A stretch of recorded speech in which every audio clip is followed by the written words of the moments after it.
Book V, Section 10.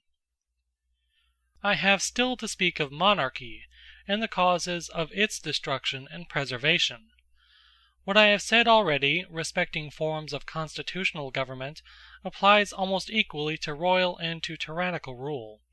For royal rule is of the nature of an aristocracy, and a tyranny is a compound of oligarchy and democracy in their most extreme forms.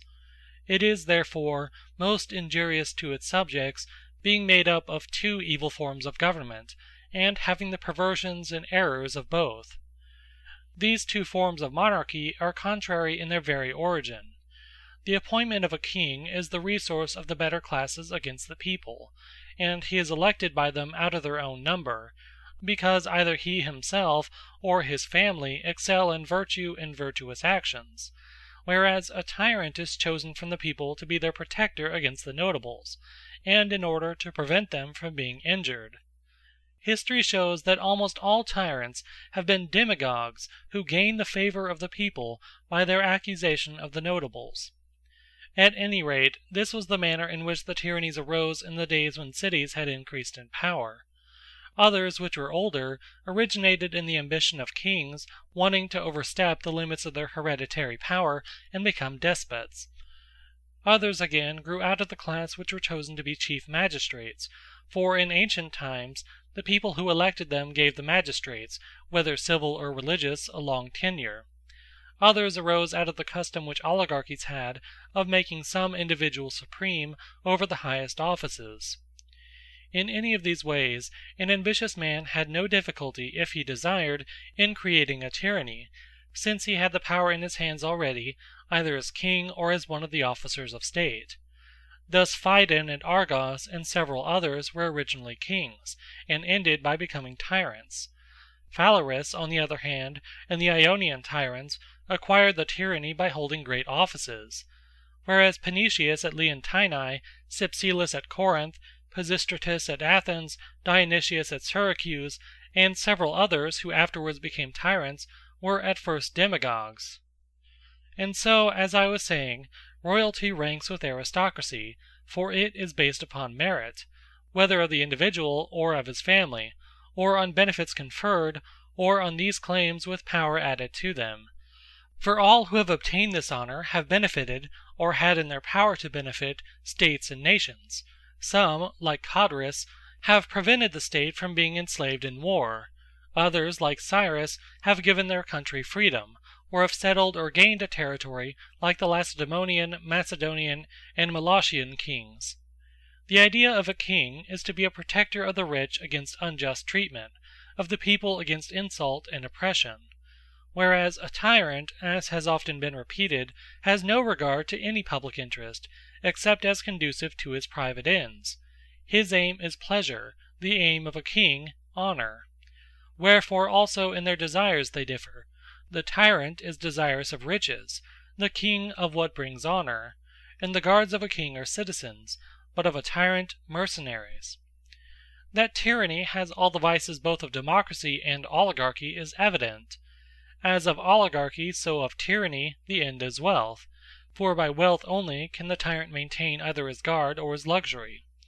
Both mistrust the people, and therefore deprive them of their arms. Both agree too in injuring the people, and driving them out of the city and dispersing them. From democracy, tyrants have borrowed the art of making war upon the notables, and destroying them secretly or openly; or of exiling them because they are rivals and stand in the way of their power, and also because plots against them are contrived by men of this dash, who either want to rule or to escape subjection. Hence Periander advised Thrasybulus by cutting off the tops of the tallest ears of corn, meaning that he must always put out of the way the citizens who overtop the rest. And so, as I have already intimated, the beginnings of change are the same in monarchies as in forms of constitutional government. Subjects attack their sovereigns out of fear or contempt, or because they have been unjustly treated by them. And of injustice, the most common form is insult; another is confiscation of property. The ends sought by conspiracies against monarchies, whether tyrannies or royalties, are the same as the ends sought by conspiracies against other forms of government. Monarchs have great wealth and honour, which are objects of desire to all mankind. The attacks are made sometimes against their lives, sometimes against the office, where the sense of insult is the motive, against their lives. Any sort of insult, and there are many, may stir up anger, and when men are angry, they commonly act out of revenge, and not from ambition. For example, the attempt made upon the Pisistratii arose out of the public dishonour offered to the sister of Harmodius, and the insult to himself. He attacked the tyrant for his sister's sake, and Aristotle joined in the attack for the sake of Harmodius. A conspiracy was also formed against Periander, the tyrant of Ambracia, because, when drinking with a favourite youth, he asked him whether by this time he was not with child by him.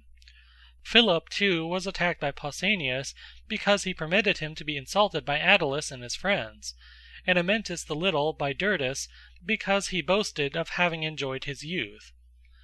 Evagrius of Cyprus, again, was slain by the eunuch to revenge an insult, for his wife had been carried off by Evagrius's son. Many conspiracies have originated in shameful attempts made by sovereigns on the persons of their subjects. Such was the attack of Critias upon Archelaus. He had always hated the connection with him, and so when Archelaus, having promised him one of his 2 daughters in marriage, did not give him either of them, but broke his word and married the elder to the king of Elamea, when he was hard pressed in a war against Cyrus and Arabius, and the younger to his own son Amyntas, under the idea that Amyntas would then be less likely to quarrel with his son by Cleopatra, Critias made this slight a pretext for attacking Archelaus, though even a less reason would have sufficed, for the real cause of the estrangement was the disgust which he felt at his connection with the king. And from a like motive Hellenocrates of Larissa conspired with him, for when Archelaus, who was his lover, did not fulfil his promise of restoring him to his country, he thought that the connection between them had originated not in affection, but in the wantonness of power. Pytho too and Heraclides of Enos slew Cottus in order to avenge their father, and Adamas revolted from Cottus in revenge for the wanton outrage which he had committed in mutilating him when a child. Many, too, irritated at blows inflicted on the person which they deemed an insult, have either killed or attempted to kill officers of state and royal princes by whom they have been injured. Thus at Mytilene, Megacles and his friends attacked and slew the Penthilidae, as they were going about and striking people with clubs. At a later date, Smerdis, who had been beaten and torn away from his wife by Penthilus, slew him.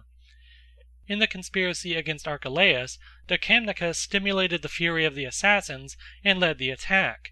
He was enraged because Archelaus had delivered him to Euripides to be scourged, for the poet had been irritated at some remark made by Decamnicus on the foulness of his breath.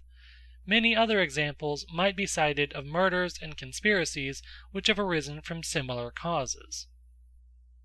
Fear is another motive which, as we have said, has caused conspiracies as well in monarchies as in more popular forms of government. Thus Artapanes conspired against Xerxes and slew him, fearing that he would be accused of hanging Darius against his orders, he having been under the impression that Xerxes would forget what he had said in the middle of a meal, and that the offence would be forgiven. Another motive is contempt, as in the case of Sardanapalus, whom someone saw carting wool with his women, if the storytellers say truly, and the tale may be true, if not of him, of someone else. Dion attacked the younger Dionysius because he despised him, and saw that he was equally despised by his own subjects, and that he was always drunk.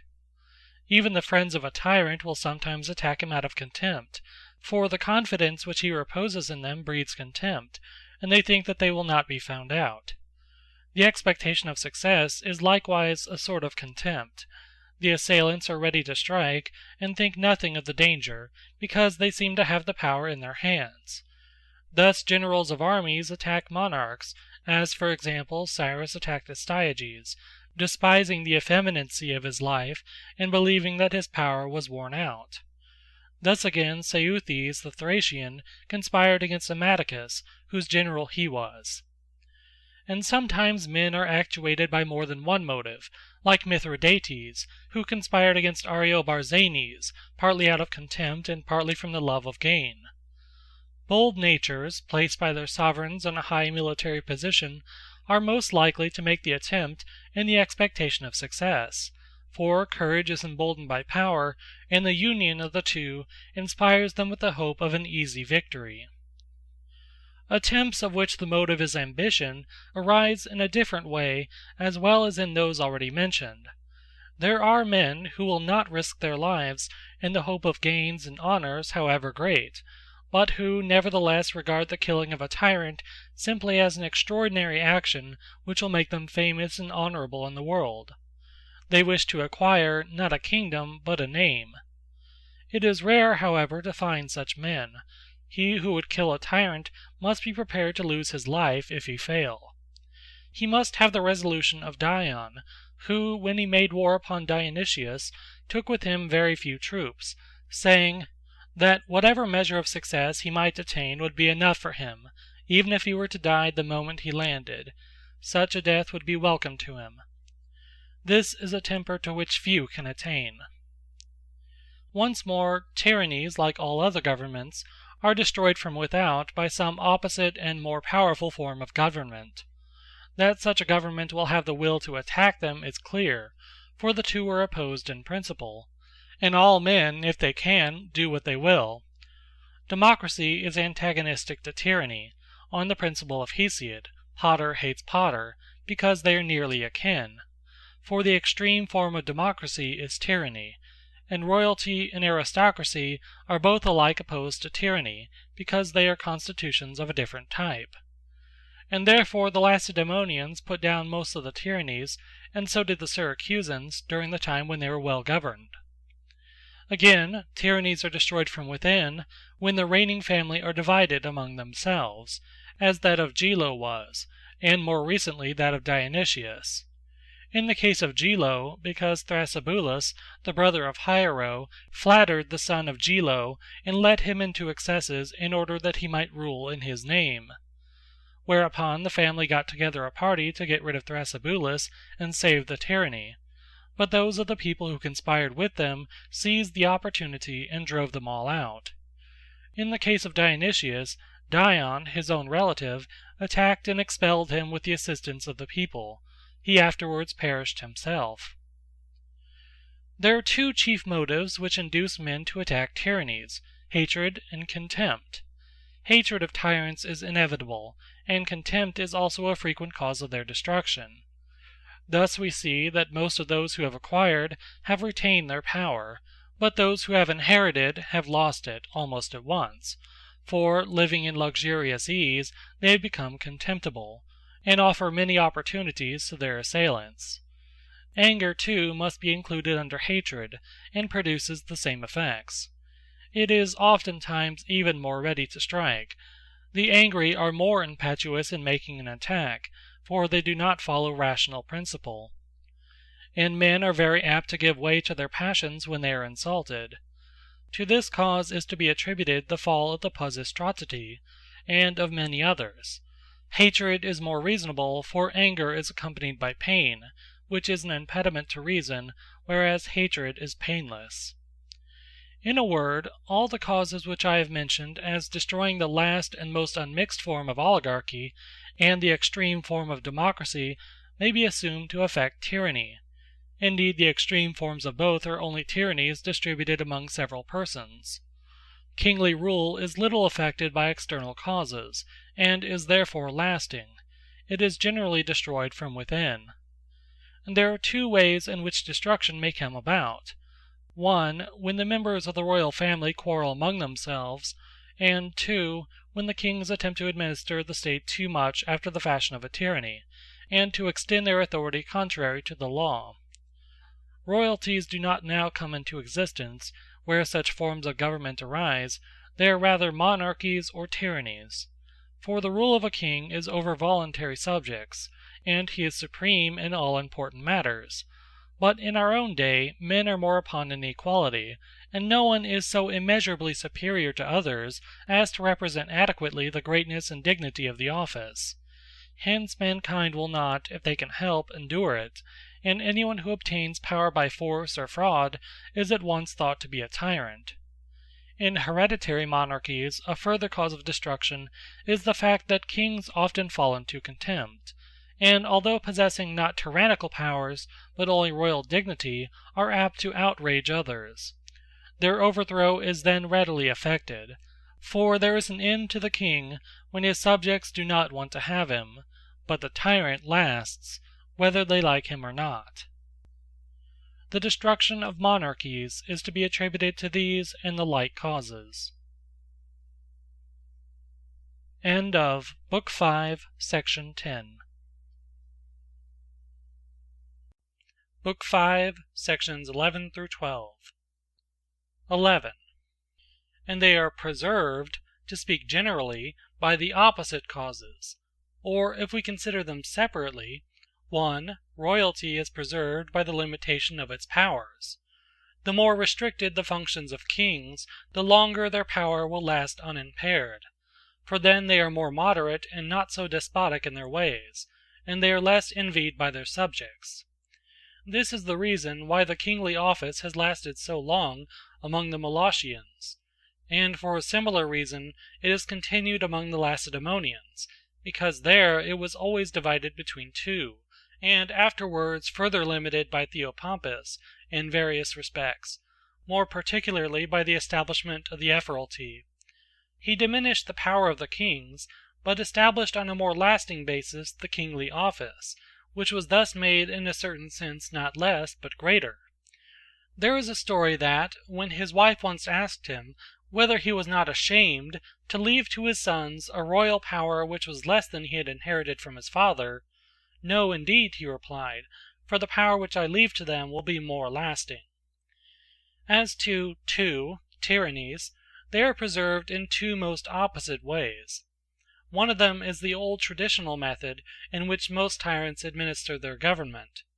Of such arts, Periander of Corinth is said to have been the great master, and many similar devices may be gathered from the Persians in the administration of their government. There are firstly the prescriptions mentioned some distance back for the preservation of a tyranny in so far as this is possible, viz., that the tyrant should lop off those who are too high. He must put to death men of spirit. He must not allow common meals, clubs, education, and the like. He must be upon his guard against anything which is likely to inspire either courage or confidence among his subjects. He must prohibit literary assemblies or other meetings for discussion, and he must take every means to prevent people from knowing one another, for acquaintance begets mutual confidence. Further, he must compel all persons staying in the city to appear in public and live at his gates. Then he will know what they are doing. If they are always kept under, they will learn to be humble. In short, he should practice these and the like Persian and barbaric arts, which all have the same object. A tyrant should also endeavor to know what each of his subjects says or does, and should employ spies, like the female detectives at Syracuse, and the eavesdroppers, whom Hiero was in the habit of sending to any place of resort or meeting. For the fear of informers prevents people from speaking their minds, and if they do, they are more easily found out. Another art of the tyrant is to sow quarrels among the citizens. Friends should be embroiled with friends, the people with the notables, and the rich with one another. Also, he should impoverish his subjects. He thus provides against the maintenance of a guard by the citizen, and the people, having to keep hard at work, are prevented from conspiring. The pyramids of Egypt afford an example of this policy. Also the offerings of the family of Cypselus, and the building of the temple of Olympian Zeus by the Pisistratidae, and the great Polycratean monuments at Samos. All these works were alike intended to occupy the people and keep them poor. Another practice of tyrants is to multiply taxes, after the manner of Dionysius at Syracuse, who contrived that, within 5 years, his subjects should bring into treasury their whole property.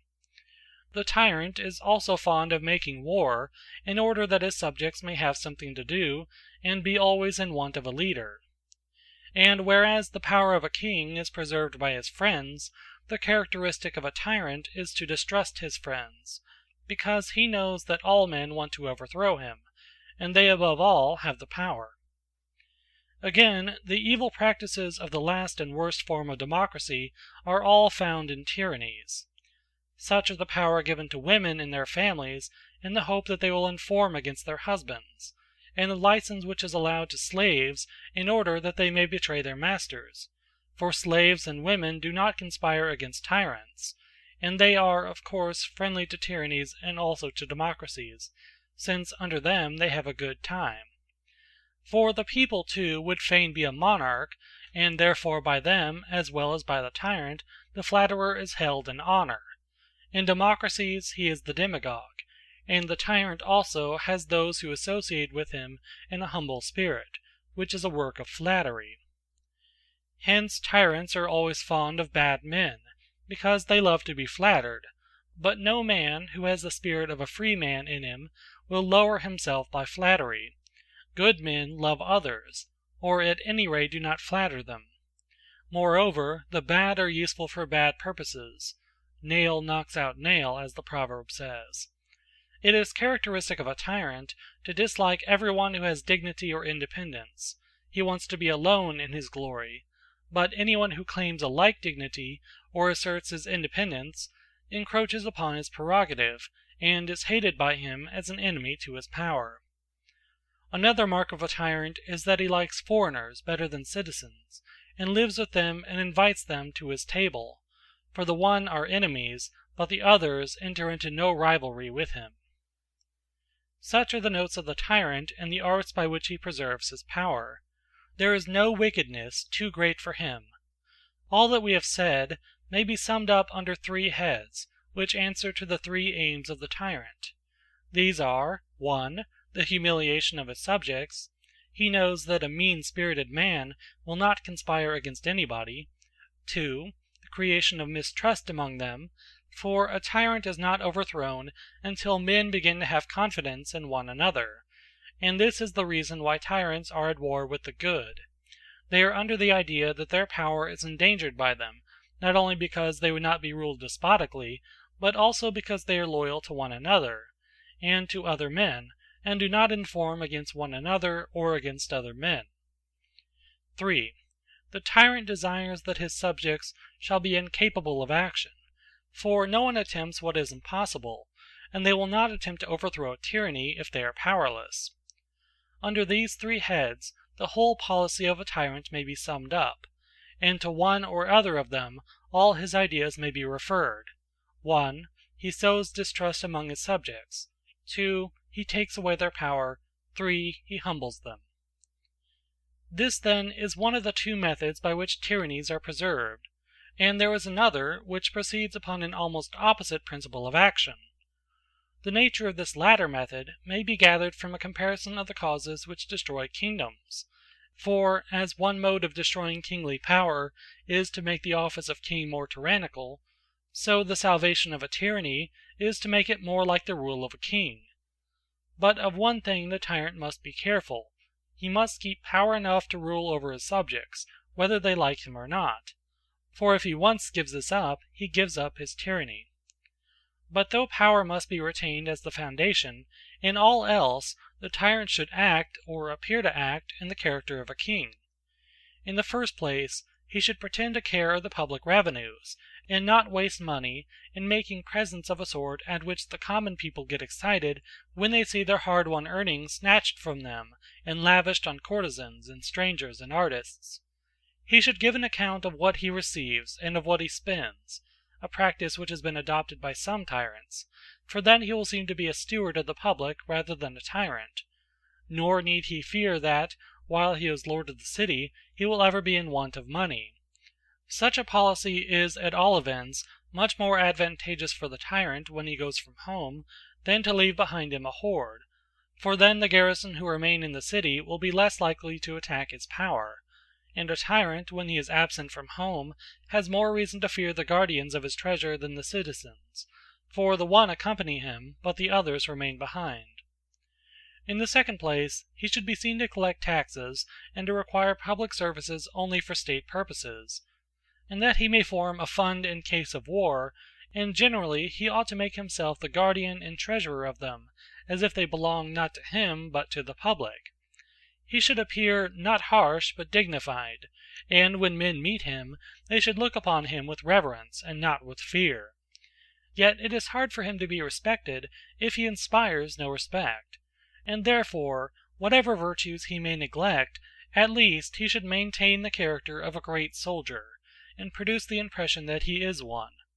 Neither he nor any of his associates should ever be guilty of the least offence against modesty towards the young of either sex who are his subjects, and the women of his family should observe a like self-control towards other women.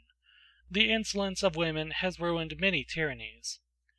In the indulgence of pleasures, he should be the opposite of our modern tyrants, who not only begin at dawn, and pass whole days in sensuality, but want other men to see them, that they may admire their happy and blessed lot. In these things a tyrant should if possible be moderate, or at any rate should not parade his vices to the world.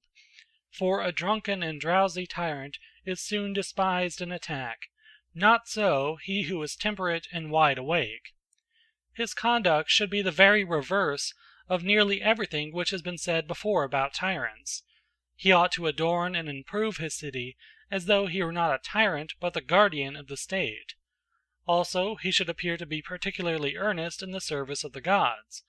For if men think that a ruler is religious and has a reverence for the gods, they are less afraid of suffering injustice at his hands, and they are less disposed to conspire against him, because they believe him to have the very gods fighting on his side. At the same time, his religion must not be thought foolish, and he should honor men of merit, and make them think that they would not be held in more honor by the citizens if they had a free government. The honor he should distribute himself, but the punishment should be inflicted by officers and courts of law. It is a precaution which is taken by all monarchs not to make one person great, but if one, then two or more should be raised, that they may look sharply after one another. If after all someone has to be made great, he should not be a man of bold spirit, for such dispositions are ever most inclined to strike. And if anyone is to be deprived of his power, let it be diminished gradually, not taken from him all at once. The tyrant should abstain from all outrage, in particular from personal violence and from wanton conduct towards the young.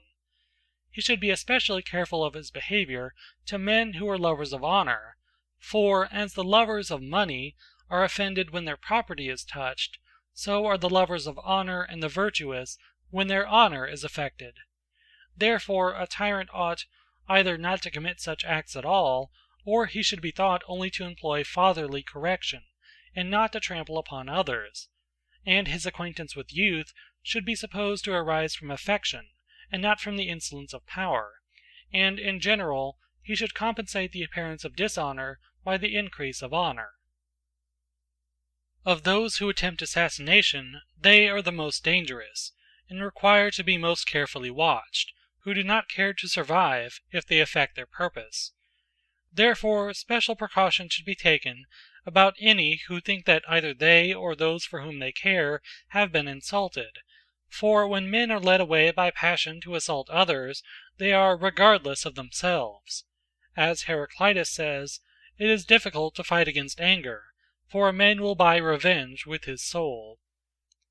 And whereas states consist of two classes, of poor men and of rich, the tyrant should lead both to imagine that they are preserved and prevented from harming one another by his rule, and whichever of the two is stronger he should attach to his government. For, having this advantage, he has no need either to emancipate slaves or to disarm the citizens. Either party added to the force which he already has will make him stronger than his assailants. But enough of these details. What should be the general policy of the tyrant is obvious. He ought to show himself to his subjects in the light not of a tyrant, but of a steward and a king. He should not appropriate what is theirs, but should be their guardian. He should be moderate, not extravagant in his way of life. He should win the notables by companionship, and the multitude by flattery. For then his rule will of necessity be nobler and happier, because he will rule over better men whose spirits are not crushed, over men to whom he himself is not an object of hatred, and of whom he is not afraid. His power too will be more lasting.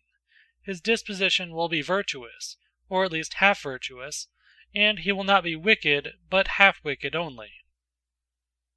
12. Yet no forms of government are so short-lived as oligarchy and tyranny. The tyranny which lasted the longest was that of Orthagoras and his sons at Sicyon. This continued for 100 years.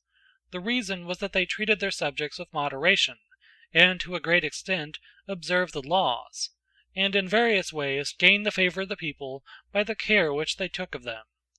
Cleisthenes, in particular, was respected for his military ability. If report may be believed, he crowned the judge who decided against him in the games, and, as some say, the sitting statue in the Agora of Sicyon is the likeness of this person. A similar story is told of Pisistratus, who is said on one occasion to have allowed himself to be summoned and tried before the Areopagus. Next in duration to the tyranny of Orthagoras was that of the Cypsilidae at Corinth, which lasted 73 years and 6 months. Cypselus reigned 30 years, Periander 40½ and Psammetichus, the son of Gorgas, 3. Their continuance was due to similar causes. Cypselus was a popular man, who during the whole time of his rule never had a bodyguard, and Periander, although he was a tyrant, was a great soldier. Third in duration was the rule of the Pisistratidae at Athens, but it was interrupted, for Pisistratus was twice driven out, so that during 33 years he reigned only 17, and his sons reigned 18 altogether 35 years.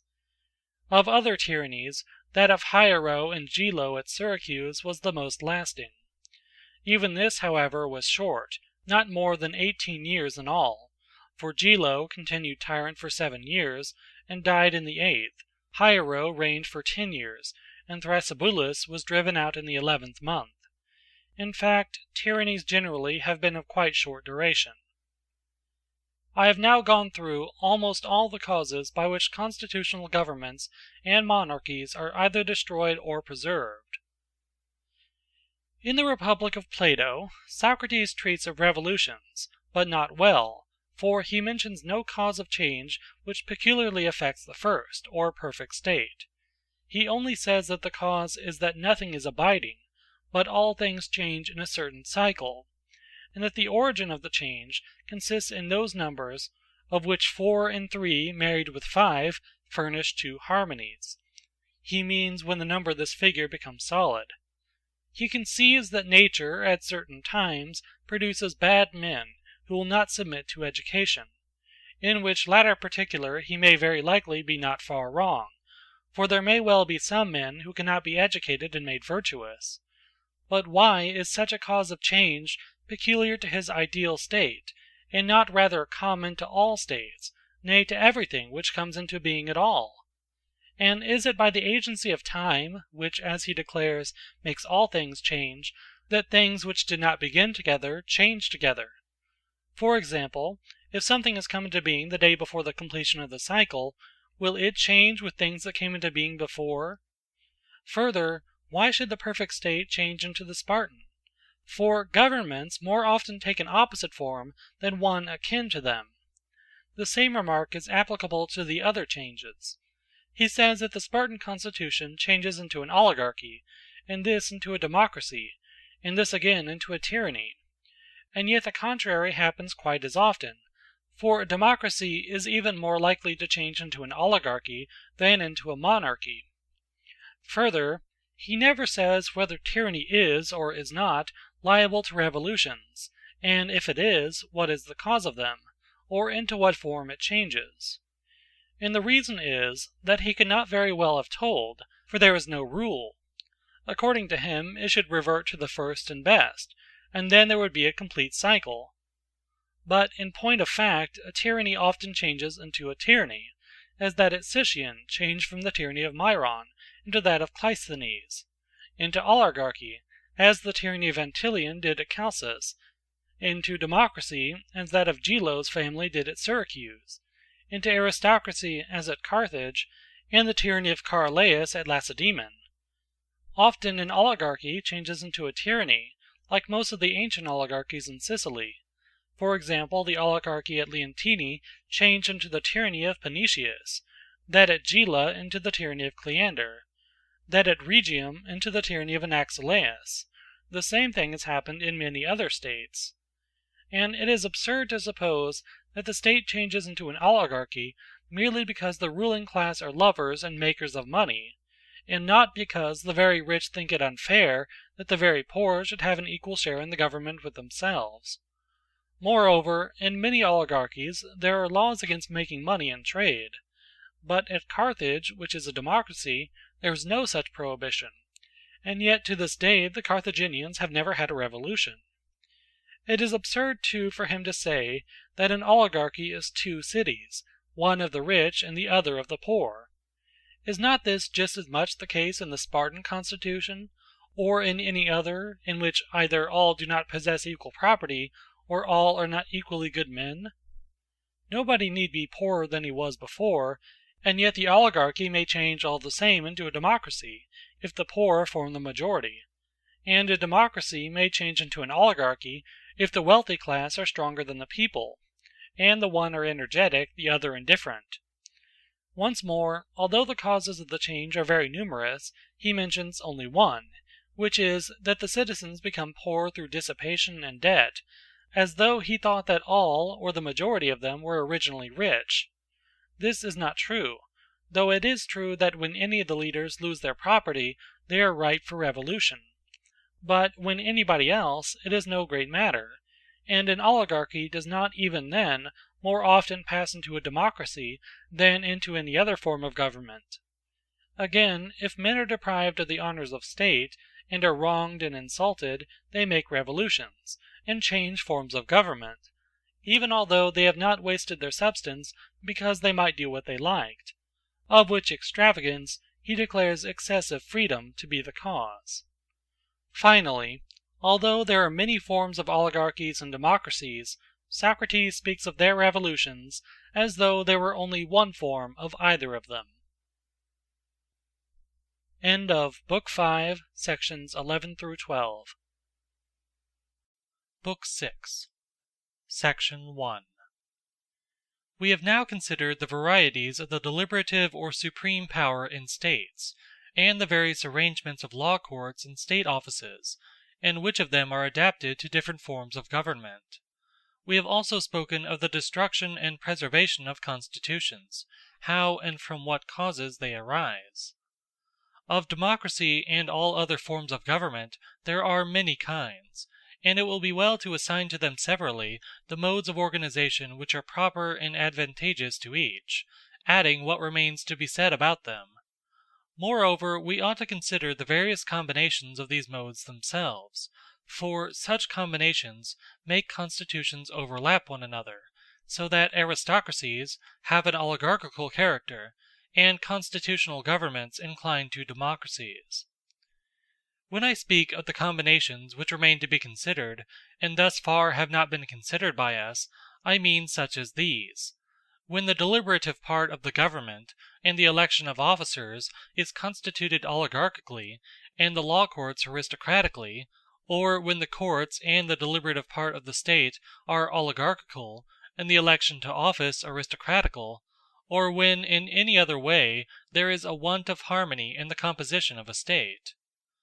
I have shown already what forms of democracy are suited to particular cities, and what of oligarchy to particular peoples, and to whom each of the other forms of government is suited. Further, we must not only show which of these governments is the best for each state, but also briefly proceed to consider how these and other forms of government are to be established. First of all, let us speak of democracy, which will also bring to light the opposite form of government commonly called oligarchy. For the purposes of this inquiry, we need to ascertain all the elements and characteristics of democracy, since from the combinations of these the varieties of democratic government arise. There are several of these differing from each other, and the difference is due to two causes. One has already been mentioned, differences of population. For the popular element may consist of husbandmen, or of mechanics, or of laborers, and if the first of these be added to the second, or the third to the two others, not only does the democracy become better or worse, but its very nature is changed. A second cause remains to be mentioned. The various properties and characteristics of democracy, when variously combined, make a difference. For one democracy will have less and another will have more, and another will have all of these characteristics. There is an advantage in knowing them all, whether a man wishes to establish some new form of democracy or only to remodel an existing one. Founders of state try to bring together all the elements which accord with the ideas of the several constitutions, but this is a mistake of theirs, as I have already remarked when speaking of the destruction and preservation of states. We will now set forth the principles, characteristics, and aims of such states. Section 2. The basis of a democratic state is liberty, which, according to the common opinion of men, can only be enjoyed in such a state. This they affirm to be the great end of every democracy. One principle of liberty is for all to rule and be ruled in turn, and indeed democratic justice is the application of numerical, not proportionate equality. Whence it follows that the majority must be supreme, and that whatever the majority approve must be the end and the just. Every citizen, it is said, must have equality, and therefore in a democracy the poor have more power than the rich, because there are more of them, and the will of the majority is supreme. This then is one note of liberty which all democrats affirm to be the principle of their state. Another is that a man should live as he likes. This, they say, is the privilege of a free man, since, on the other hand, not to live as a man likes is the mark of a slave.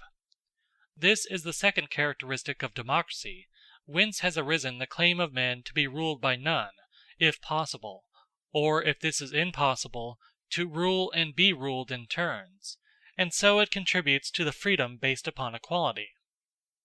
Such being our foundation, and such the principle from which we start, the characteristics of democracy are as follows: the election of officers by all out of all, and that all should rule over each, and each in its turn over all; that the appointment to all offices, or to all but those which require experience and skill, should be made by lot; that no property qualification should be required for offices, or only a very low one; that a man should not hold the same office twice, or not often, or in the case of a few except military offices; that the tenure of all offices, or of as many as possible, should be brief; that all men should sit in judgment, or that judges selected out of all should judge in all matters, or in most and in the greatest and most important, such as the scrutiny of accounts, the constitution, and private contracts; that the assembly should be supreme over all causes,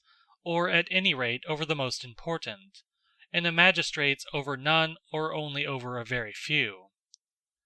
Of all magistracies, a council is the most democratic when there is not the means of paying all the citizens, but when they are paid, even this is robbed of its power, for the people then draw all cases to themselves, as I said in the previous discussion. The next characteristic of democracy is payment for services. Assembly, law courts, magistrates, everybody receives pay, when it is to be had; or when it is not to be had for all, then it is given to the law courts and to the stated assemblies, to the council and to the magistrates, or at least to any of them who are compelled to have their meals together. And whereas oligarchy is characterized by birth, wealth, and education, the notes of democracy appear to be the opposite of these: low birth, poverty, mean employment. Another note is that no magistracy is perpetual; but if any such have survived some ancient change in the constitution, it should be stripped of its power, and the holder should be elected by lot and no longer by vote. These are the points common to all democracies, but democracy and demos in their truest form are based upon the recognized principle of democratic justice, that all should count equally. For equality implies that the poor should have no more share in the government than the rich, and should not be the only rulers, but that all should rule equally according to their numbers. And in this way men think that they will secure equality and freedom in their state. Section 3. Next comes the question, how is this equality to be obtained? Are we to assign to 1,000 poor men the property qualifications of 500 rich men? And shall we give the 1,000 a power equal to that of the 500? Or if this is not to be the mode, ought we, still retaining the same ratio, to take equal numbers from each, and give them the control of the elections and of the courts? Which, according to the democratical notion, is the juster form of the constitution, this or one based on numbers only? Democrats say that justice is that to which the majority agree, oligarchs that to which the wealthier class. In their opinion, the decision should be given according to the amount of property. In both principles there is some inequality and injustice. For if justice is the will of the few, any one person who has more wealth than all the rest of the rich put together, ought, upon the oligarchical principle, to have the sole power, but this would be tyranny. Or if justice is the will of the majority, as I was before saying, they will unjustly confiscate the property of the wealthy minority. To find a principle of equality which they both agree, we must inquire into their respective ideas of justice. Now they agree in saying that whatever is decided by the majority of the citizens is to be deemed law. Granted, but not without some reserve, since there are two classes out of which a state is composed, the poor and the rich, that is to be deemed law on which both or the greater part of both agree. And if they disagree, that which is approved by the greater number, and by those that have the higher qualification. For example, suppose that there are 10 rich and 20 poor, and some measure is approved by 6 of the rich, and is disapproved by 15 of the poor, and the remaining 4 of the rich join with the party of the poor, and the remaining 5 of the poor with that of the rich. In such a case, the will of those whose qualifications, when both sides are added up, are the greatest, should prevail. If they turn out to be equal, there is no greater difficulty than at present, when, if the assembly or the courts are divided, recourse is had to the lot, or to some similar expedient. But although it may be difficult in theory to know what is just and equal, the practical difficulty of inducing those to forbear who can, if they like, encroach, is far greater, for the weaker are always asking for equality and justice, but the stronger care for none of these things. Section 4. Of the 4 kinds of democracy, as was said in the previous discussion, the best is that which comes first in order. It is also the oldest of them all.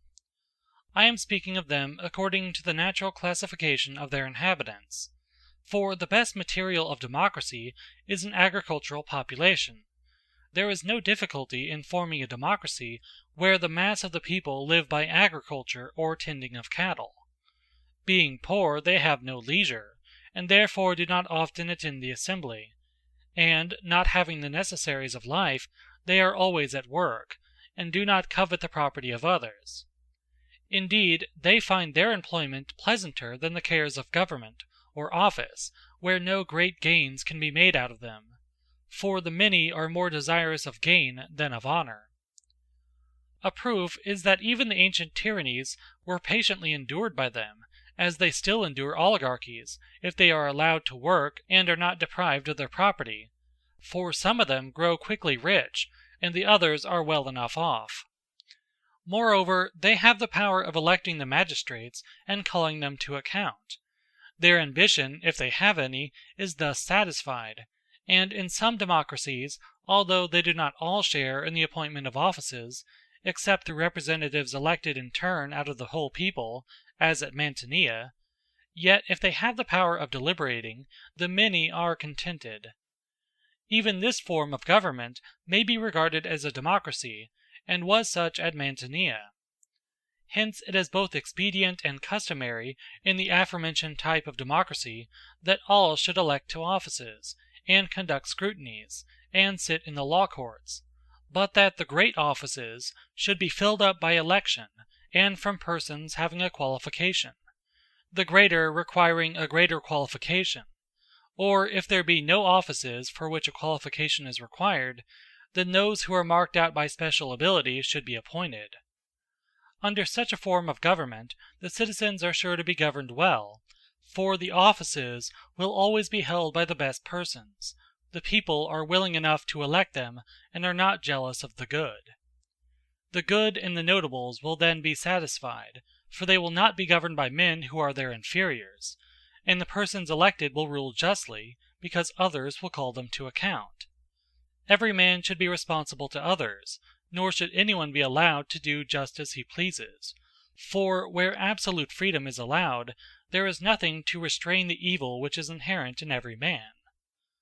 But the principle of responsibility secures that which is the greatest good in states. The right persons rule and are prevented from doing wrong, and the people have their due. It is evident that this is the best kind of democracy. And why? Because the people are drawn from a certain class. Some of the ancient laws of most states were, all of them, useful with a view to making the people husbandmen. They provided either that no one should possess more than a certain quantity of land, or that, if he did, the land should not be within a certain distance from the town or the Acropolis. Formerly, in many states, there was a law forbidding anyone to sell his original allotment of land. There is a similar law attributed to Auxilis, which is to the effect that there should be a certain portion of every man's land on which he could not borrow money.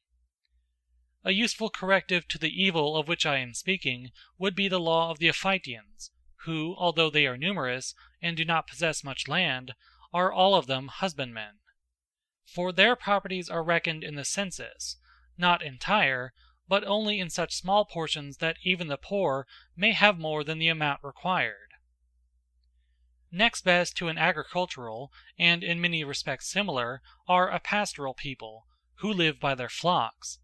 They are the best trained of any for war, robust in body and able to camp out.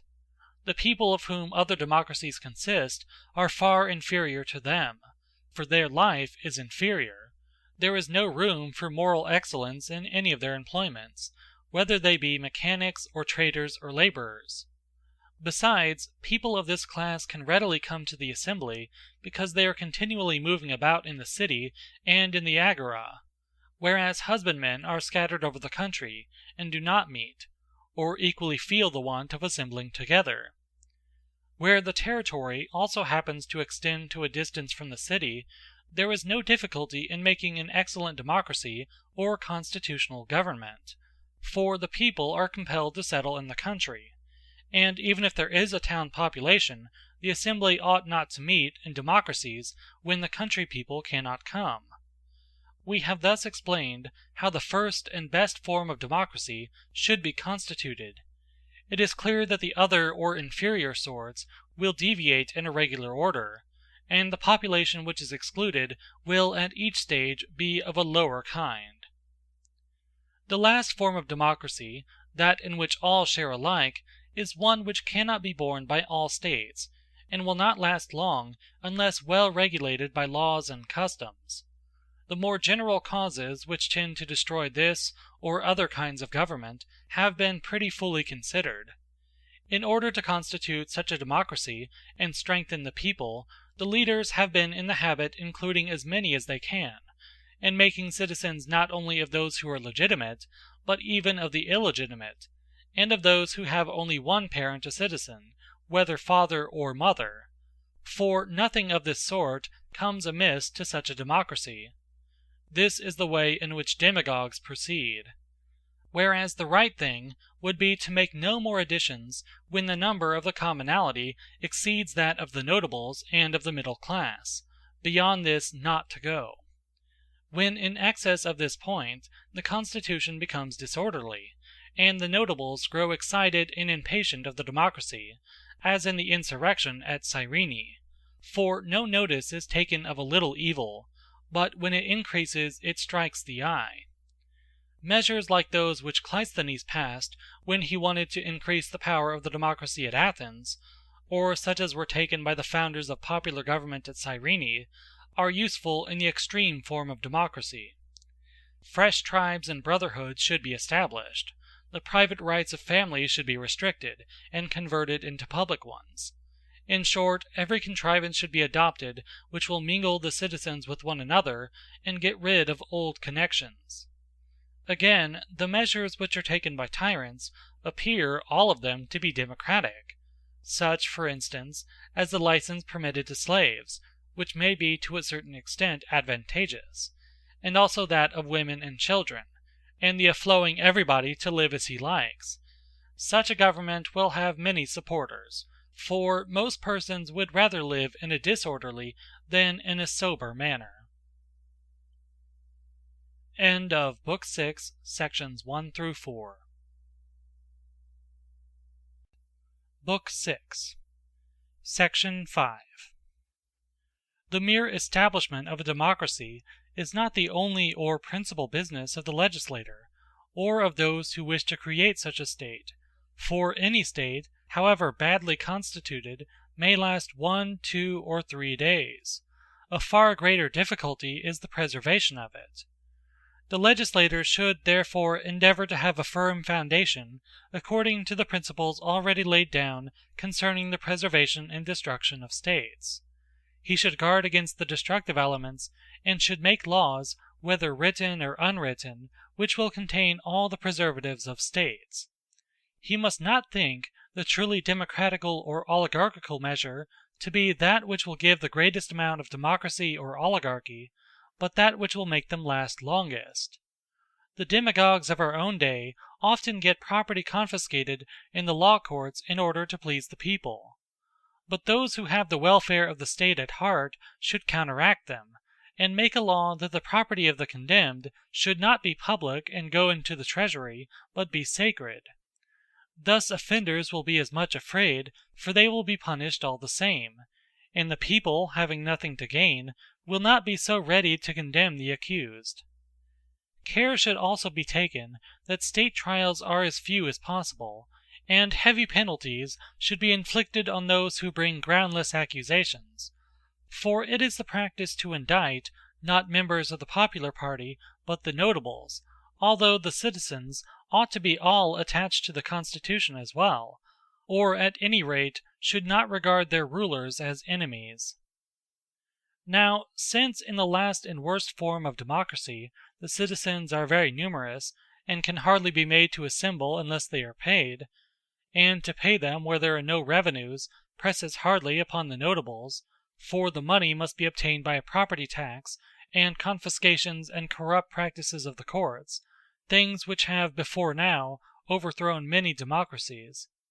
Where, I say, there are no revenues, the government should hold few assemblies, and the law court should consist of many persons, but sit for a few days only. This system has two advantages. First, the rich do not fear the expense, even although they are unpaid themselves when the poor are paid. And secondly, causes are better tried, for wealthy persons, although they do not like to be long absent from their own affairs, do not mind going for a few days to the law courts. Where there are revenues, the demagogues should not be allowed after their manner to distribute the surplus. The poor are always receiving and always wanting more and more, for such help is like water poured into a leaky cask. Yet the true friend of the people should see that they be not too poor, for extreme poverty lowers the character of the democracy. Measures, therefore, should be taken which will give them lasting prosperity. And as this is equally the interest of all classes, the proceeds of the public revenues should be accumulated and distributed among its poor, if possible, in such quantities as may enable them to purchase a little farm, or at any rate make a beginning in trade or husbandry. And if this benevolence cannot be extended to all, money should be distributed in turn according to tribes or other divisions. And in the meantime the rich should pay the fee for the attendance of the poor at the necessary assemblies, and should in return be excused from useless public services. By administering the state in this spirit, the Carthaginians retain the affections of the people. Their policy is, from time to time, to send some of them into their dependent towns, where they grow rich. It is also worthy of a generous and sensible nobility to divide the poor amongst them, and give them the means of going to work. The example of the people of Tarentum is also well deserving of imitation. For, by sharing the use of their own property with the poor, they gain their goodwill. Moreover, they divide all their offices into two classes, some of them being elected by vote, the others by lot.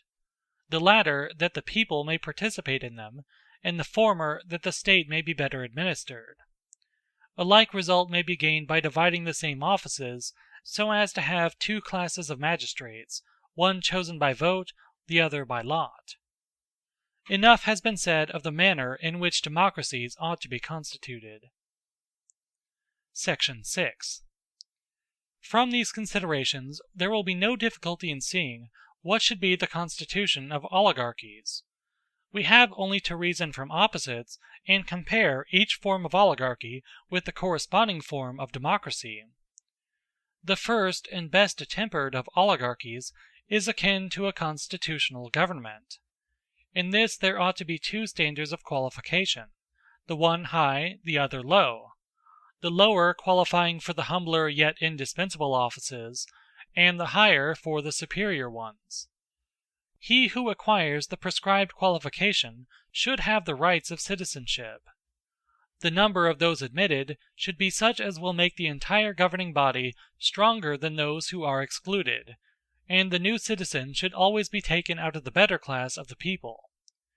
The principle, narrowed a little, gives another form of oligarchy, until at length we reach the most cliquish and tyrannical of them all, answering to the extreme democracy, which, being the worst, requires vigilance in proportion to its badness. For as healthy bodies and ships, well provided with sailors, may undergo many mishaps and survive them, whereas sickly constitutions and rotten, ill-manned ships are ruined by the very least mistake, so do the worst forms of government require the greatest care. The populousness of democracies generally preserves them, for the state need not be much increased, since there is no necessity that number is to democracy in the place of justice based on proportion. Whereas the preservation of an oligarchy clearly depends on an opposite principle, viz. Good order. Section 7.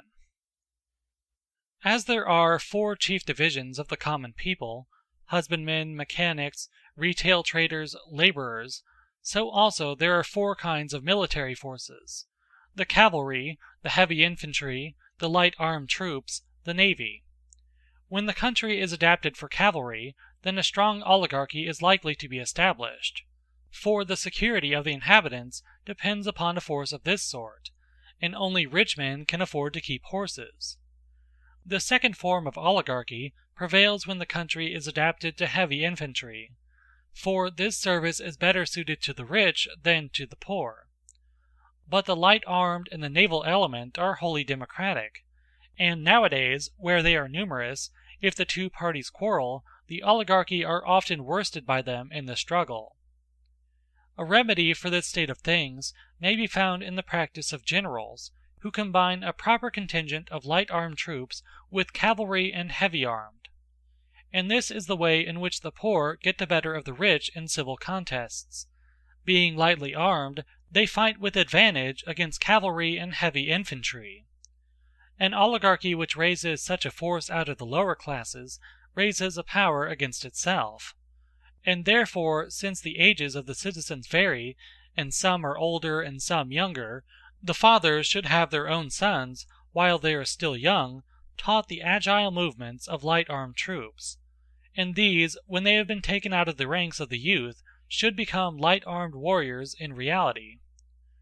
The oligarchy should also yield a share in the government to the people, either, as I said before, to those who have a property qualification, or, as in the case of Thebes, to those who have abstained for a certain number of years from mean employments, or, as at Massalia, to men of merit who are selected for their worthiness, whether previously citizens or not. The magistracies of the highest rank, which ought to be in the hands of the governing body, should have expensive duties attached to them, and then the people will not desire them, and will take no offence at the privileges of their rulers, when they see that they pay a heavy fine for their dignity. It is fitting also that the magistrates, on entering office, should offer magnificent sacrifices or erect some public edifice, and then the people who participate in the entertainments, and see the city decorated with votive offerings and buildings, will not desire an alteration in the government, and the notables will have memorials of their munificence. This, however, is anything but the fashion of our modern oligarchs, who are as covetous of gain as they are of honor. Oligarchies like theirs may well be described as petty democracies. Enough of the manner in which democracies and oligarchies should be organized. Section 8. Next in order follows the right distribution of offices, their number, their nature, their duties, of which indeed we have already spoken. No state can exist not having the necessary offices, and no state can be well administered not having the offices which tend to preserve harmony and good order. In small states, as we have already remarked, there must not be many of them, but in larger there must be a larger number, and we should carefully consider which offices may properly be united and which separated. First among necessary offices is that which has the care of the market. A magistrate should be appointed to inspect contracts and to maintain order. For in every state there must inevitably be buyers and sellers who will supply one another's wants. This is the readiest way to make a state self-sufficing and so fulfill the purpose for which men come together into one state. A second office of a similar kind undertakes the supervision and embellishment of public and private buildings, the maintaining and repairing of houses and roads, the prevention of disputes about boundaries, and other concerns of a like nature. This is commonly called the office of city warden, and has various departments, which in more populous towns are shared among different persons, one, for example, taking charge of the walls, another of the fountains, a third of harbours. There is another equally necessary office, and of a similar kind, having to do with the same matters without the walls and in the country. The magistrates who hold this office are called wardens of the country, or inspectors of the woods. Besides these three, there is a fourth office of receivers of taxes, who have under their charge the revenue which is distributed among the various departments. These are called receivers or treasurers. Another officer registers all private contracts and decisions of the courts, all public indictments, and also all preliminary proceedings. This office again is sometimes subdivided, in which case one officer is appointed over all the rest. These officers are called recorders, or sacred recorders, presidents, and the like. Next to these comes an office of which the duties are the most necessary and also the most difficult, viz., that to which is committed the execution of punishments, or the exaction of fines from those who are posted up according to the registers, and also the custody of prisoners. The difficulty of this office arises out of the odium which is attached to it. No one will undertake it unless great profits are made, and anyone who does is loath to execute the law. Still, the office is necessary, for judicial decisions are useless if they take no effect, and if society cannot exist without them, neither can it exist without the execution of them. It is an office which, being so unpopular, should not be entrusted to one person, but divided among several taken from different courts. In like manner, an effort should be made to distribute among different persons the writing up of those who are on register of public debtors. Some sentences should be executed by the magistrates also, and in particular penalties due to the outgoing, magistrates should be exacted by the incoming ones, and as regards those due to magistrates already in office, when one court has given judgment, another should exact the penalty. For example, the wardens of the city should exact the fines imposed by the wardens of the agora, and others again should exact the fines imposed by them. For penalties are more likely to be exacted when less odium attaches to the exaction of them, but a double odium is incurred when the judges who have passed also execute the sentence, and if they are always the executioners, they will be the enemies of all. In many places, while one magistracy executes the sentence, another has the custody of the prisoners.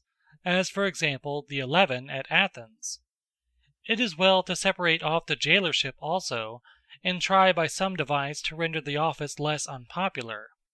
For it is quite as necessary as that of the executioners, but good men do all they can to avoid it, and worthless persons cannot safely be trusted with it, for they themselves require a guard, and are not fit to guard others.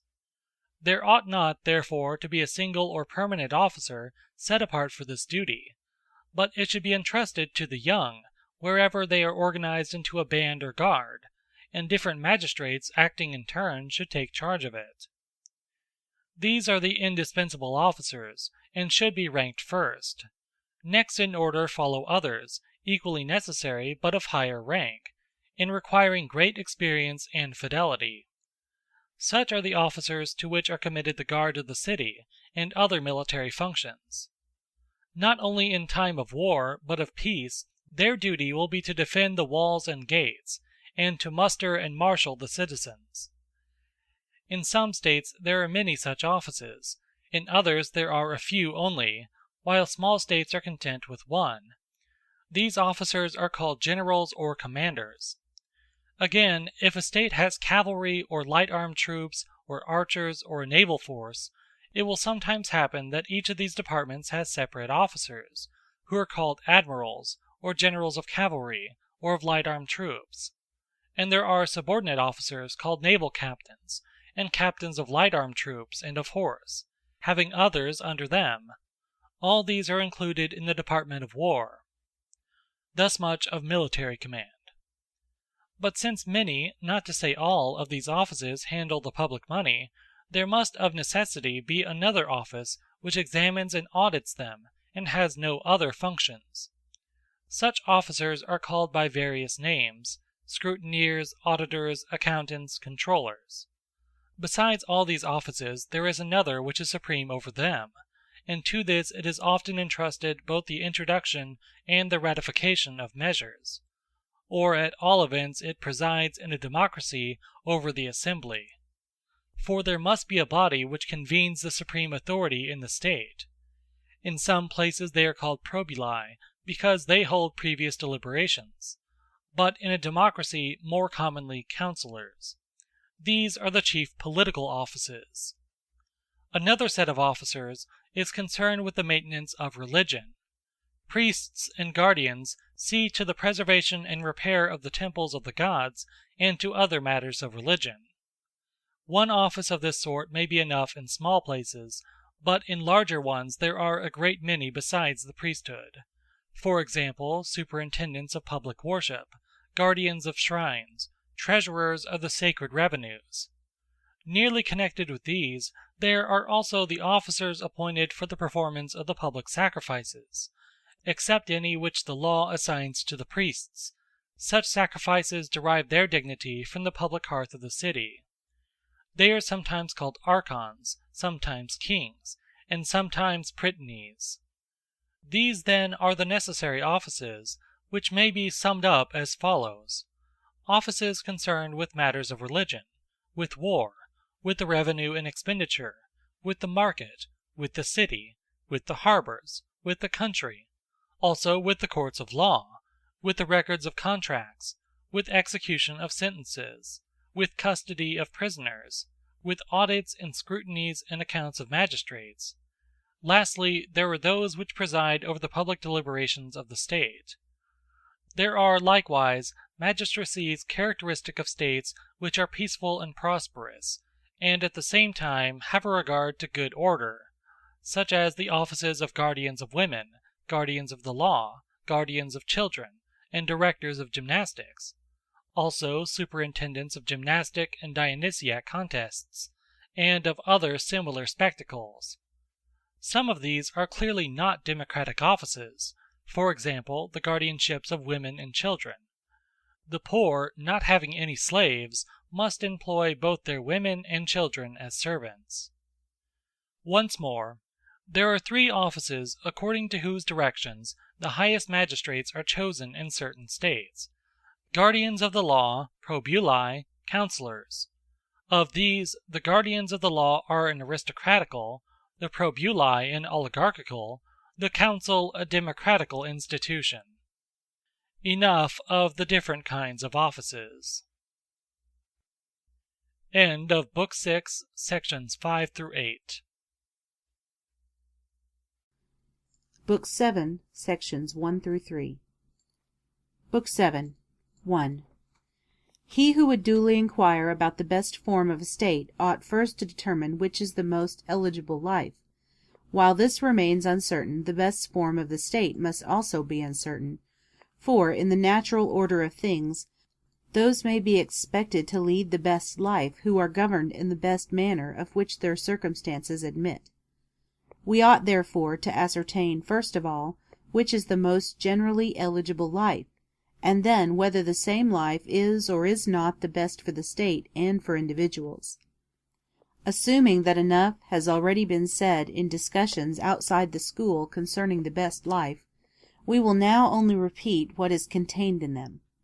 Certainly no one will dispute the propriety of that partition of goods which separates them into three classes, viz., external goods, goods of the body, and goods of the soul, or deny that the happy man must have all three.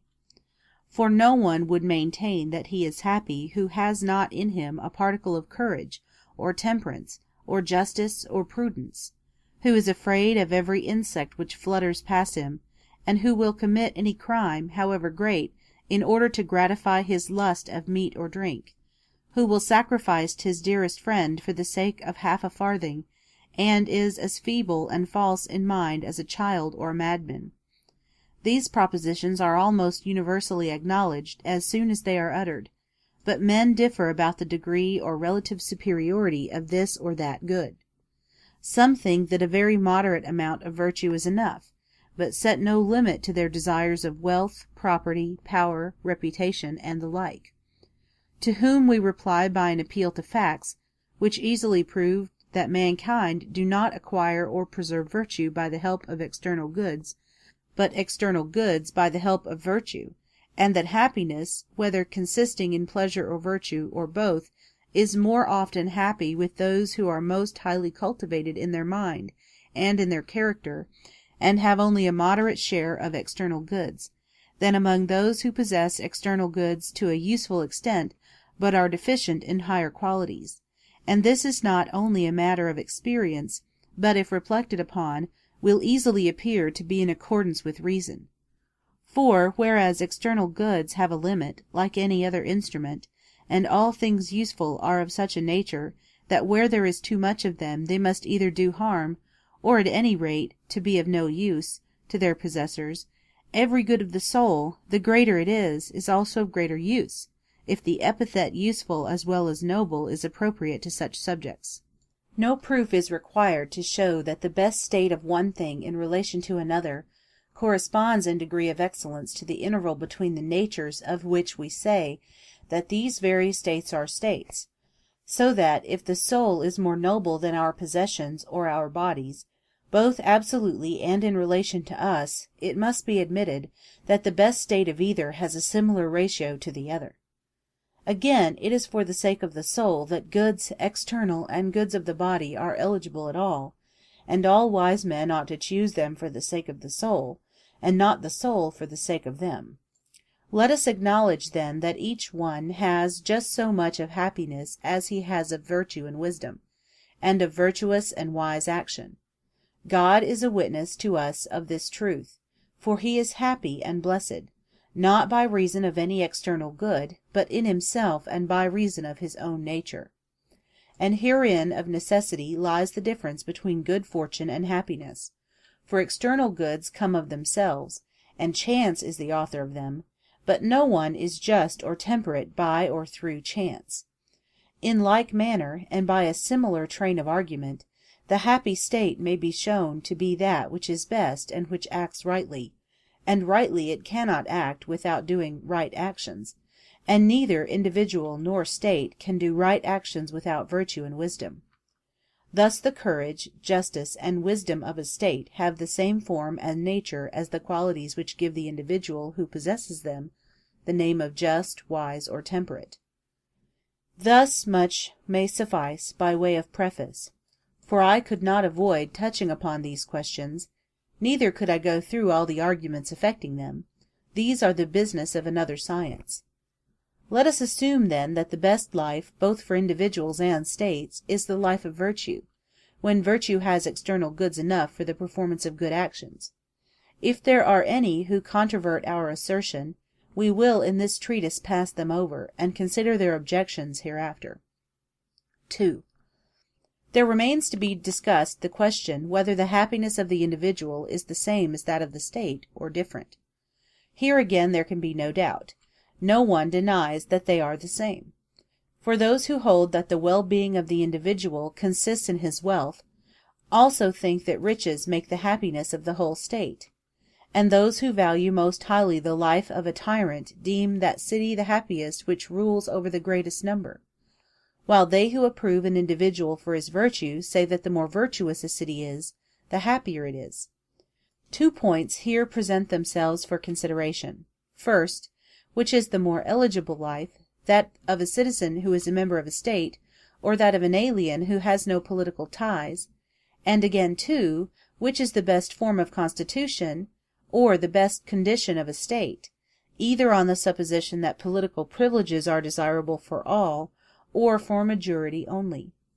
Since the good of the state and not of the individual is the proper subject of political thought and speculation, and we are engaged in a political discussion, while the first of these 2 points has a secondary interest for us, the latter will be the main subject of our inquiry. Now it is evident that the form of government is best in which every man, whoever he is, can act best and live happily. But even those who agree in thinking that the life of virtue is the most eligible raise a question, whether the life of business and politics is or is not more eligible than one which is wholly independent of external goods. I mean than a contemplative life, which by some is maintained to be the only one worthy of a philosopher. For these 2 lives, the life of a philosopher and the life of the statesman, appear to have been preferred by those who have been the most keen in the pursuit of virtue, both in our own and in other ages. Which is the better is a question of no small moment, for the wise man, like the wise state, will necessarily regulate his life according to the best end. There are some who think that while a despotic rule over others is the greatest injustice, to exercise a constitutional rule over them, even though not unjust, is a great impediment to a man's individual well-being. Others take an opposite view. They maintain that the true life of man is the practical and political, and that every virtue admits of being practiced, quite as much by statesmen and rulers as by private individuals. Others, again, are of opinion that arbitrary and tyrannical rule alone consists with happiness. Indeed, in some states the entire aim both of the laws and of the Constitution is to give men despotic power over their neighbors. And therefore, although in most cities the law may be said generally to be in a chaotic state, still, if they aim at anything, they aim at the maintenance of power. Thus in Lacedaemon and Crete the system of education and the greater part of the laws are framed with a view to war. And in all nations which are able to gratify their ambition military power is held in esteem, for example, among the Scythians and Persians and Thracians and Celts. In some nations there are even laws tending to stimulate the warlike virtues, as at Carthage, where we are told that men obtain the honor of wearing as many armlets as they have served in campaigns. There was once a law in Macedonia that he who had not killed an enemy should wear a halter, and among the Scythians no one who had not slain his man was allowed to drink out of the cup which was handed round at a certain feast. Among the Iberians, a warlike nation, the number of enemies whom a man has slain is indicated by the number of obelisks which are fixed in the earth round his tomb, and there are numerous practices among other nations of a like kind, some of them established by law and others by custom. Yet to a reflecting mind it must appear very strange that the statesman should be always considering how he can dominate and tyrannize over others, whether they will or will not. How can that which is not even lawful be the business of the statesman or the legislator? Unlawful it certainly is to rule without regard to justice, for there may be might where there is no right. The other arts and sciences offer no parallel. A physician is not expected to persuade or coerce his patients, nor a pilot the passengers in his ship. Yet most men appear to think that the art of despotic government is statesmanship, and what men affirm to be unjust and inexpedient in their own case, they are not ashamed of practicing towards others. They demand just rule for themselves, but where other men are concerned they care nothing about it. Such behavior is irrational, unless the one party is, and the other is not, born to serve, in which case men have a right to command, not, indeed, all their fellows, but only those who are intended to be subjects, just as we ought not to hunt mankind, whether for food or sacrifice, but only the animals which may be hunted for food or sacrifice, this is to say, such wild animals as are edible. And surely there may be a city happy in isolation, which we will assume to be well governed, for it is quite possible that a city thus isolated might be well administered and have good laws, but such a city would not be constituted with any view to war or the conquest of enemies. All that sort of thing must be excluded. Hence we see very plainly that warlike pursuits, although generally to be deemed honorable, are not the supreme end of all things, but only means. And the good lawgiver should inquire how states and races of men and communities may participate in a good life, and in the happiness which is attainable by them.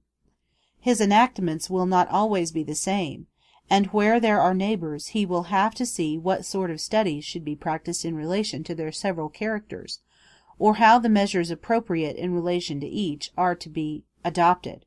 The end at which the best form of government should aim may be properly made a matter of future consideration. 3. Now let us address those who, while they agree that the life of virtue is the most eligible, differ about the manner of practicing it. For some renounce political power, and think that the life of the free man is different from the life of the statesman and the best of all, but others think the life of the statesman best. The argument of the latter is that he who does nothing cannot do well, and that virtuous activity is identical with happiness. To both we say, you are partly right and partly wrong. First class are right in affirming that the life of the freeman is better than the life of the despot, for there is nothing grand or noble in having the use of a slave, in so far as he is a slave, or in issuing commands about necessary things. But it is an error to suppose that every sort of rule is despotic like that of a master over slaves, for there is as great a difference between the rule over freemen and the rule over slaves as there is between slavery by nature and freedom by nature, about which I have said enough at the commencement of this treatise. And it is equally a mistake to place inactivity above action, for happiness is activity, and the actions of the just and wise are the realization of much that is noble. But perhaps someone, on accepting these premises, may still maintain that supreme power is the best of all things, because the possessors of it are able to perform the greatest number of noble actions. If so, the man who is able to rule, instead of giving up anything to his neighbor, ought rather to take away his power, and the father should make no account of his son, nor the son of his father, nor friend of friend. They should not bestow a thought on one another in comparison with this higher object, for the best is the most eligible and doing well is the best. There might be some truth in such a view if we assume that robbers and plunderers attain the chief good. But this can never be. Their hypothesis is false. For the actions of a ruler cannot really be honorable unless he is as much superior to other men as a husband is to a wife, or a father to his children, or a master to his slaves. And therefore he who violates the law can never recover by any success, however great, what he has already lost in departing from virtue. For equals, the honorable and the just consist in sharing alike, as just and equal. But that the unequal should be given to equals, and the unlike to those who are like, is contrary to nature, and nothing which is contrary to nature is good. If, therefore, there is any one superior in virtue and in the power of performing the best actions, him we ought to follow and obey, but he must have the capacity for action as well as virtue. If we are right in our view, and happiness is assumed to be virtuous activity, the active life will be the best, both for every city collectively and for individuals. Not that a life of action must necessarily have relation to others, as some persons think, nor are these ideas only to be regarded as practical which are pursued for the sake of practical results, but much more the thoughts and contemplations which are independent and complete in themselves, since virtuous activity, and therefore a certain kind of action, is an end, and even in the case of external actions, the directing mind is most truly said to act. Neither, again, is it necessary that states which are cut off from others and choose to live alone should be inactive, for activity, as well as other things, may take place by sections. There are many ways in which the sections of a state act upon one another. The same thing is equally true of every individual. If this were otherwise, God and the universe, who have no external actions over and above their own energies, would be far enough from perfection. Hence it is evident that the same life is best for each individual, and for states, and for mankind collectively. End of Book 7, sections 1 through 3. Book 7, sections 4 through 9. 4. Thus far, by way of introduction, in what has preceded I have discussed other forms of government. In what remains, the first point to be considered is what should be the conditions of the ideal or perfect state, for the perfect state cannot exist without a due supply of the means of life, and therefore we must presuppose many purely imaginary conditions, but nothing is impossible. There will be a certain number of citizens, a country in which to place them, and the like. As the weaver or shipbuilder or any other artisan must have the material proper for his work, and in proportion as this is better prepared, so will the result of his art be nobler, so the statesman or legislator must also have the materials suited to him. First among the materials required by the statesman is population. He will consider what should be the number and character of the citizens, and then what should be the size and character of the country. Most people think that a state, in order to be happy, ought to be large. But even if they are right, they have no idea what is a large and what a small state.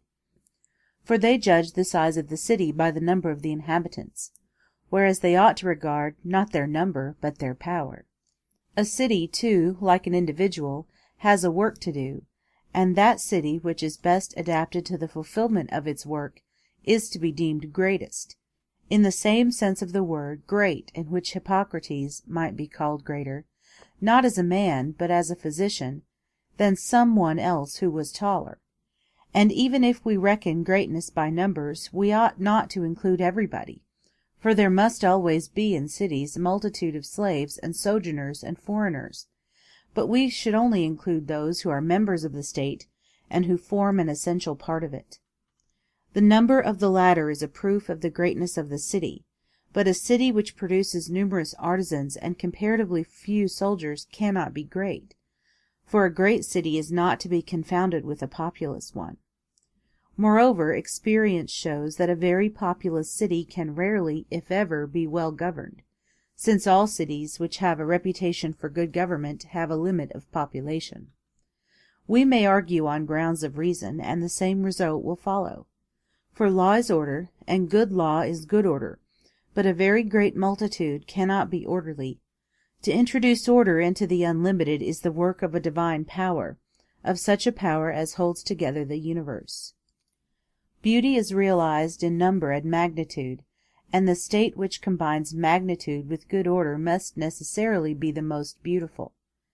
To the size of states there is a limit, as there is to other things, plants, animals, implements, for none of these retain their natural power when they are too large or too small, but they either wholly lose their nature or are spoiled.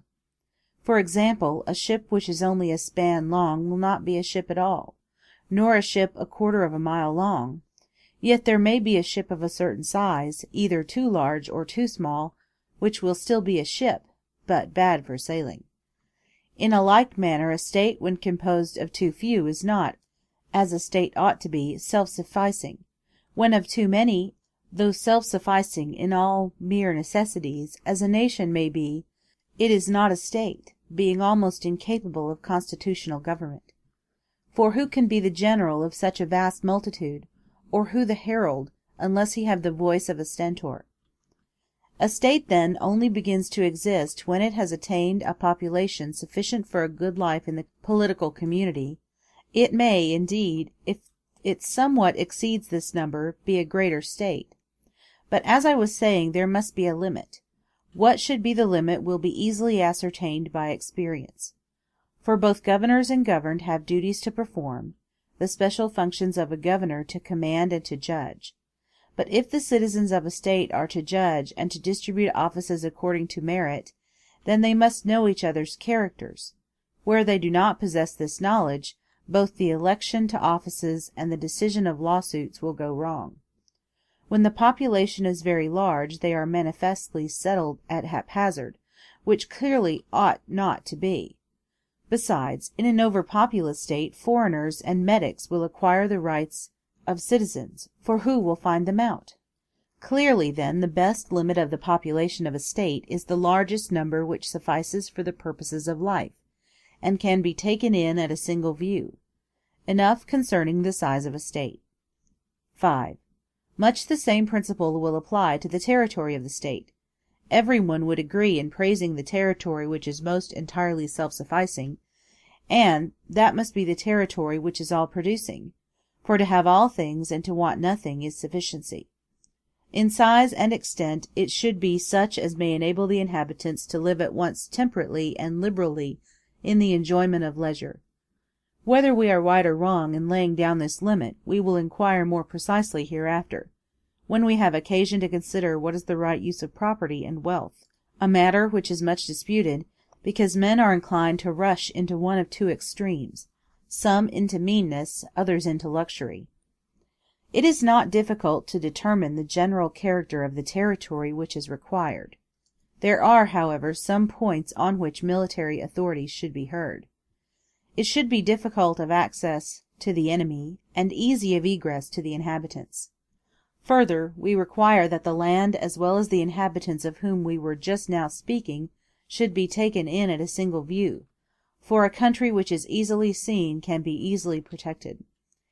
As to the position of the city, if we could have what we wish, it should be well situated in regard both to sea and land. This, then, is one principle, that it should be a convenient centre for the protection of the whole country. The other is, that it should be suitable for receiving the fruits of the soil, and also for the bringing in of timber and any other products that are easily transported. 6. Whether a communication with the sea is beneficial to a well-ordered state or not is a question which has often been asked.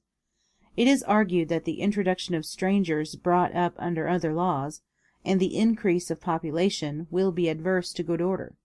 The increase arises from their using the sea and having a crowd of merchants coming and going, and is inimical to good government.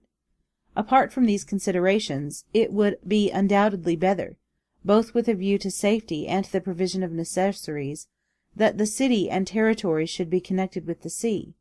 The defenders of a country, if they are to maintain themselves against an enemy, should be easily received both by land and by sea, and, even if they are not able to attack by sea and land at once, they will have less difficulty in doing mischief to their assailants on one element, if they themselves can use both. Moreover, it is necessary that they should import from abroad what is not found in their own country, and that they should export what they have in excess, for a city ought to be a market, not indeed for others, but for herself.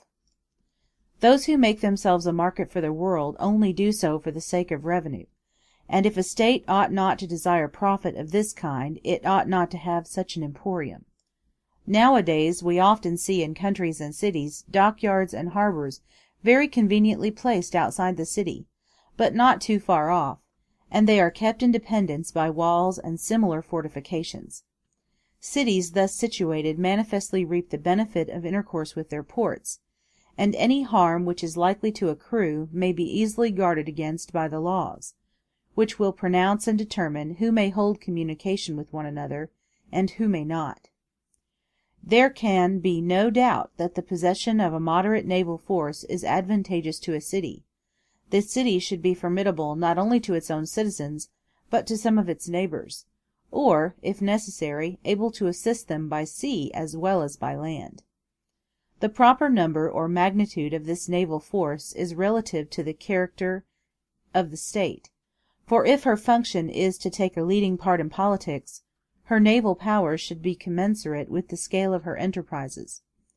The population of the state need not be much increased, since there is no necessity that the sailors should be citizens. The marines who have the control and command will be freemen, and belong also to the infantry, and wherever there is a dense population of perioeci and husbandmen, there will always be sailors more than enough. Of this we see instances at the present day. The city of Heraclea, for example, although small in comparison with many others, can man a considerable fleet. Such are our conclusions respecting the territory of the state, its harbors, its towns, its relations to the sea, and its maritime power. 7. Having spoken of the number of the citizens, we will proceed to speak of what should be their character. This is a subject which can be easily understood by any one who casts his eye on the more celebrated states of Hellas, and generally on the distribution of races in the habitable world. Those who live in a cold climate and in Europe are full of spirit, but wanting in intelligence and skill, and therefore they retain comparative freedom, but have no political organization, and are incapable of ruling over others. Whereas the natives of Asia are intelligent and inventive, but they are wanting in spirit, and therefore they are always in a state of subjection and slavery. But the Hellenic race, which is situated between them, is likewise intermediate in character, being high-spirited and also intelligent. Hence it continues free, and is the best governed of any nation, and, if it could be formed into one state, would be able to rule the world.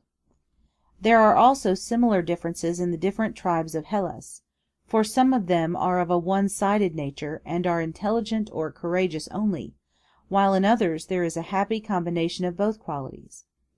And clearly those on whom the legislator will be most easily led to virtue may be expected to be both intelligent and courageous. Some say that the guardians should be friendly towards those whom they know, fierce towards those whom they do not know. Now passion is the quality of the soul which begets friendship and enables us to love. Notably, the spirit within us is more stirred against our friends and acquaintances than against those who are unknown to us, when we think that we are despised by them, for which reason Archilochus, complaining of his friends, very naturally addresses his soul in these words: "For surely thou art plagued on account of friends." The power of command and the love of freedom are in all men based upon this quality, for passion is commanding and invincible. Nor is it right to say that the guardians should be fierce towards those whom they do not know, for we ought not to be out of temper with anyone, and a lofty spirit is not fierce by nature, but only when excited against evildoers. And this, as I was saying before, is a feeling which men show most strongly towards their friends, if they think they have received a wrong at their hands, as indeed is reasonable, for besides the actual injury, they seem to be deprived of a benefit by those who owe them one. Hence the saying, "Cruel is the strife of brethren," and again, "They who love in excess also hate in excess." Thus we have nearly determined the number and character of the citizens of our state, and also the size and nature of their territory. I say nearly, for we ought not to require the same minuteness in theory as in the facts given by perception. 8. As in other natural compounds, the conditions of a composite whole are not necessarily organic parts of it. So in a state or in any other combination forming a unity, not everything is a part, which is a necessary condition. The members of an association have necessarily some one thing the same and common to all, in which they share equally or unequally, for example, food or land or any other thing.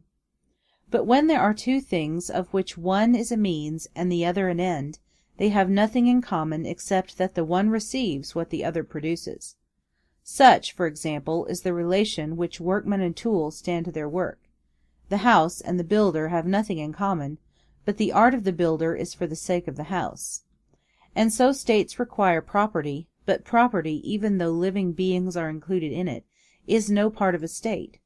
For a state is not a community of living beings only, but a community of equals, aiming at the best life possible. Now, whereas happiness is the highest good, being a realization and perfect practice of virtue, which some can attain, while others have little or none of it, the various qualities of men are clearly the reason why there are various kinds of states and many forms of government. For different men seek after happiness in different ways, and by different means, and so make for themselves different modes of life and forms of government. We must see also how many things are indispensable to the existence of a state, for what we call the parts of a state will be found among the indispensables. Let us enumerate the functions of a state, and we shall easily elicit what we want. First, there must be food. Secondly, arts, for life requires many instruments. Thirdly, there must be arms, for the members of a community have need of them, and in their own hands too, in order to maintain authority both against disobedient subjects and against external assailants. Fourthly, there must be a certain amount of revenue, both for internal needs and for purposes of war. Fifthly, or rather first, there must be a care of religion, which is commonly called worship. Sixthly, and most necessary of all, there must be a power of deciding what is for the public interest, and what is just in men's dealings with one another. These are the services which every state may be said to need. For a state is not a mere aggregate of persons, but a union of them sufficing for the purposes of life. And if any of these things be wanting, it is, as we maintain, impossible that the community can be absolutely self-sufficing.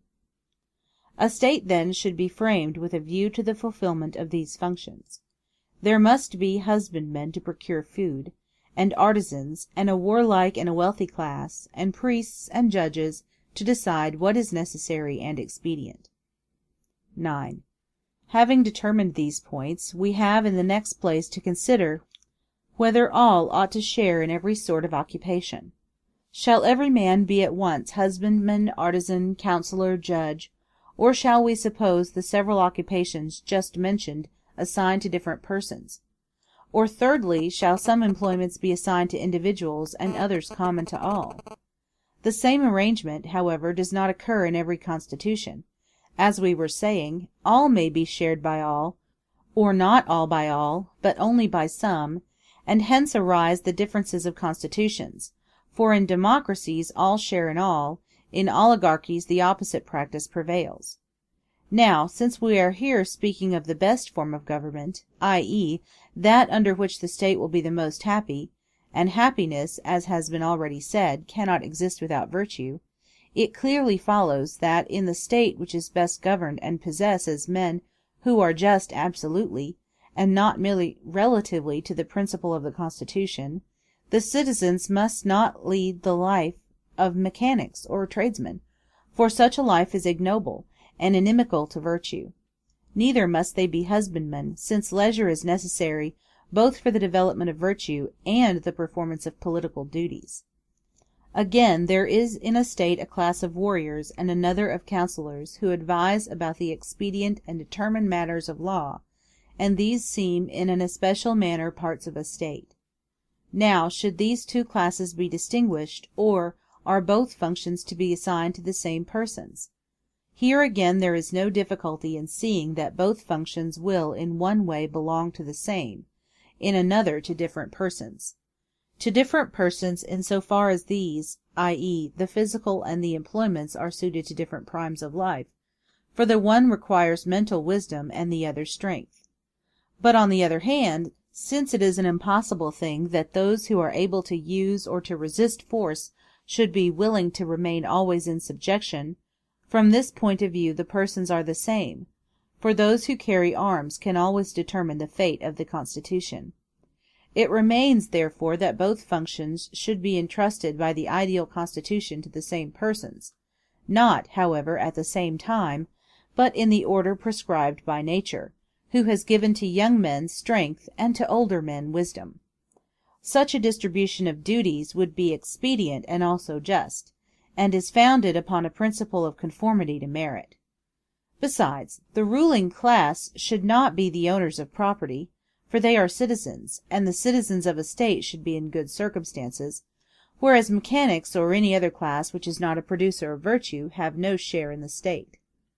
This follows from our first principle, for happiness cannot exist without virtue, and a city is not to be termed happy in regard to a portion of the citizens, but in regard to them all. And clearly property should be in their hands, since the husbandmen will of necessity be slaves or barbarian perioeci. Of the classes enumerated there remain only the priests, and the manner in which their office is to be regulated is obvious. No husbandman or mechanic should be appointed to it, for the gods should receive honor from the citizens only. Now, since the body of the citizen is divided into two classes, the warriors and the counsellors, it is beseeming that the worship of the gods should be duly performed, and also a rest provided in their service for those who from age have given up active life. To the old men of these two classes should be assigned the duties of the priesthood. We have shown what are the necessary conditions, and what the parts of a state. Husbandmen, craftsmen, and laborers of all kinds are necessary to the existence of states, but the parts of the state are the warriors and counsellors, and these are distinguished severally one from another, the distinction being in some cases permanent, in others not. End of Book 7, Sections 4 through 9. Book 7, Sections 10 through 12. 10. It is not a new or recent discovery of political philosophers that the state ought to be divided into classes, and that the warriors should be separated from the husbandmen. This system has continued in Egypt and Crete to this day, and was established, as tradition says, by a law of Sesostris in Egypt and of Minos in Crete. The institution of common tables also appears to be of ancient date, being in Crete as old as the reign of Minos, and in Italy far older. The Italian historians say that there was a certain Italus, king of Oenotria, from whom the Oenotrians were called Italians, and who gave the name of Italy to the promontory of Europe lying within the Silitic and Lamanic gulfs, which are distant from one another only half a day's journey. They say that this Italus converted the Oenotrians from shepherds into husbandmen, and besides other laws which he gave them, was the founder of their common meals. Even in our day some who are derived from him retain this institution and certain other laws of his.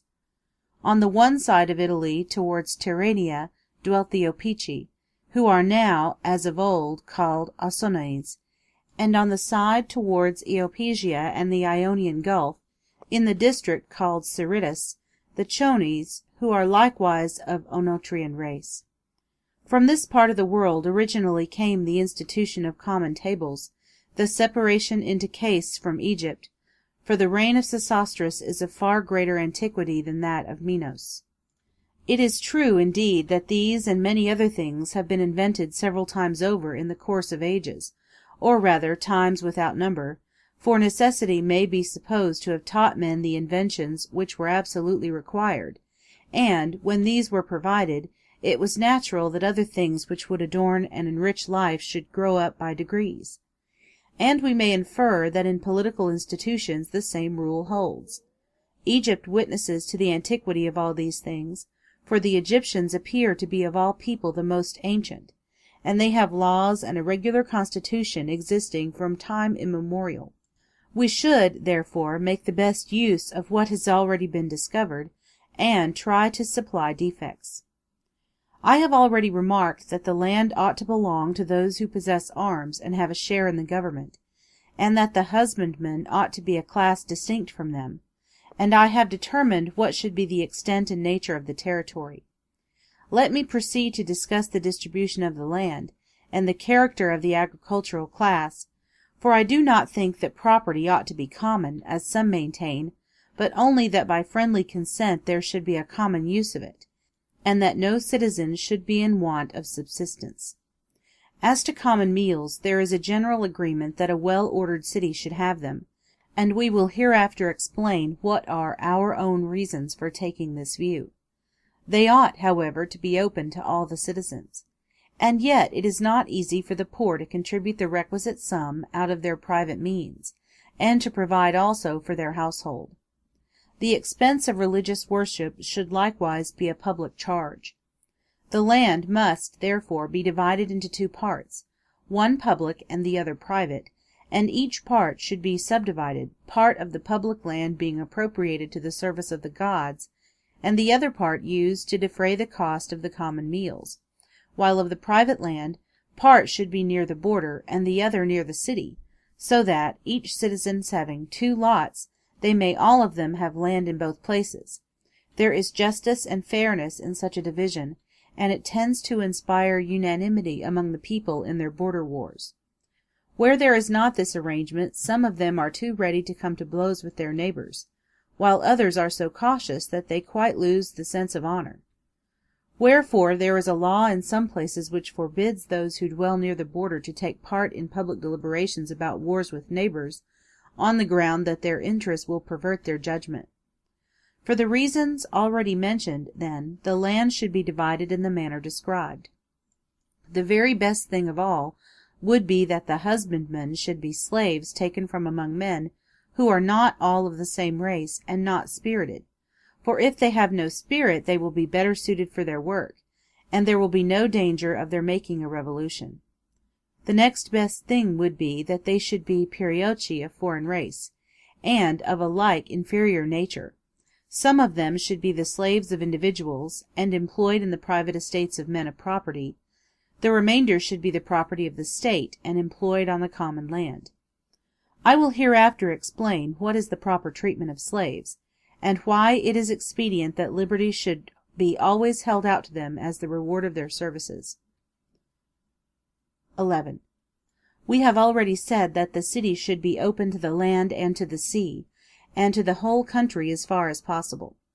In respect of the place itself, our wish would be that its situation should be fortunate in 4 things. The first, health. This is a necessity. Cities which lie towards the east, and are blown upon by winds coming from the east, are the healthiest. Next in healthfulness are those which are sheltered from the north wind, for they have a milder winter. The site of the city should likewise be convenient both for political administration and for war.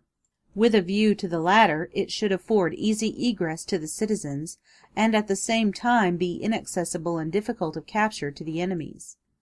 There should be a natural abundance of springs and fountains in the town, or, if there is a deficiency of them, great reservoirs may be established for the collection of rainwater, such as will not fail when the inhabitants are cut off from the country by war. Special care should be taken of the health of the inhabitants, which will depend chiefly on the healthiness of the locality and of the quarter to which they are exposed, and secondly on the use of pure water. This latter point is by no means a secondary consideration. For the elements which we use most and oftenest for the support of the body contribute most to the health, and among these are water and air. Wherefore in all wise states, if there is a want of pure water, and the supply is not all equally good, the drinking water ought to be separated from that which is used for other purposes. As to strongholds, what is suitable to different forms of government varies.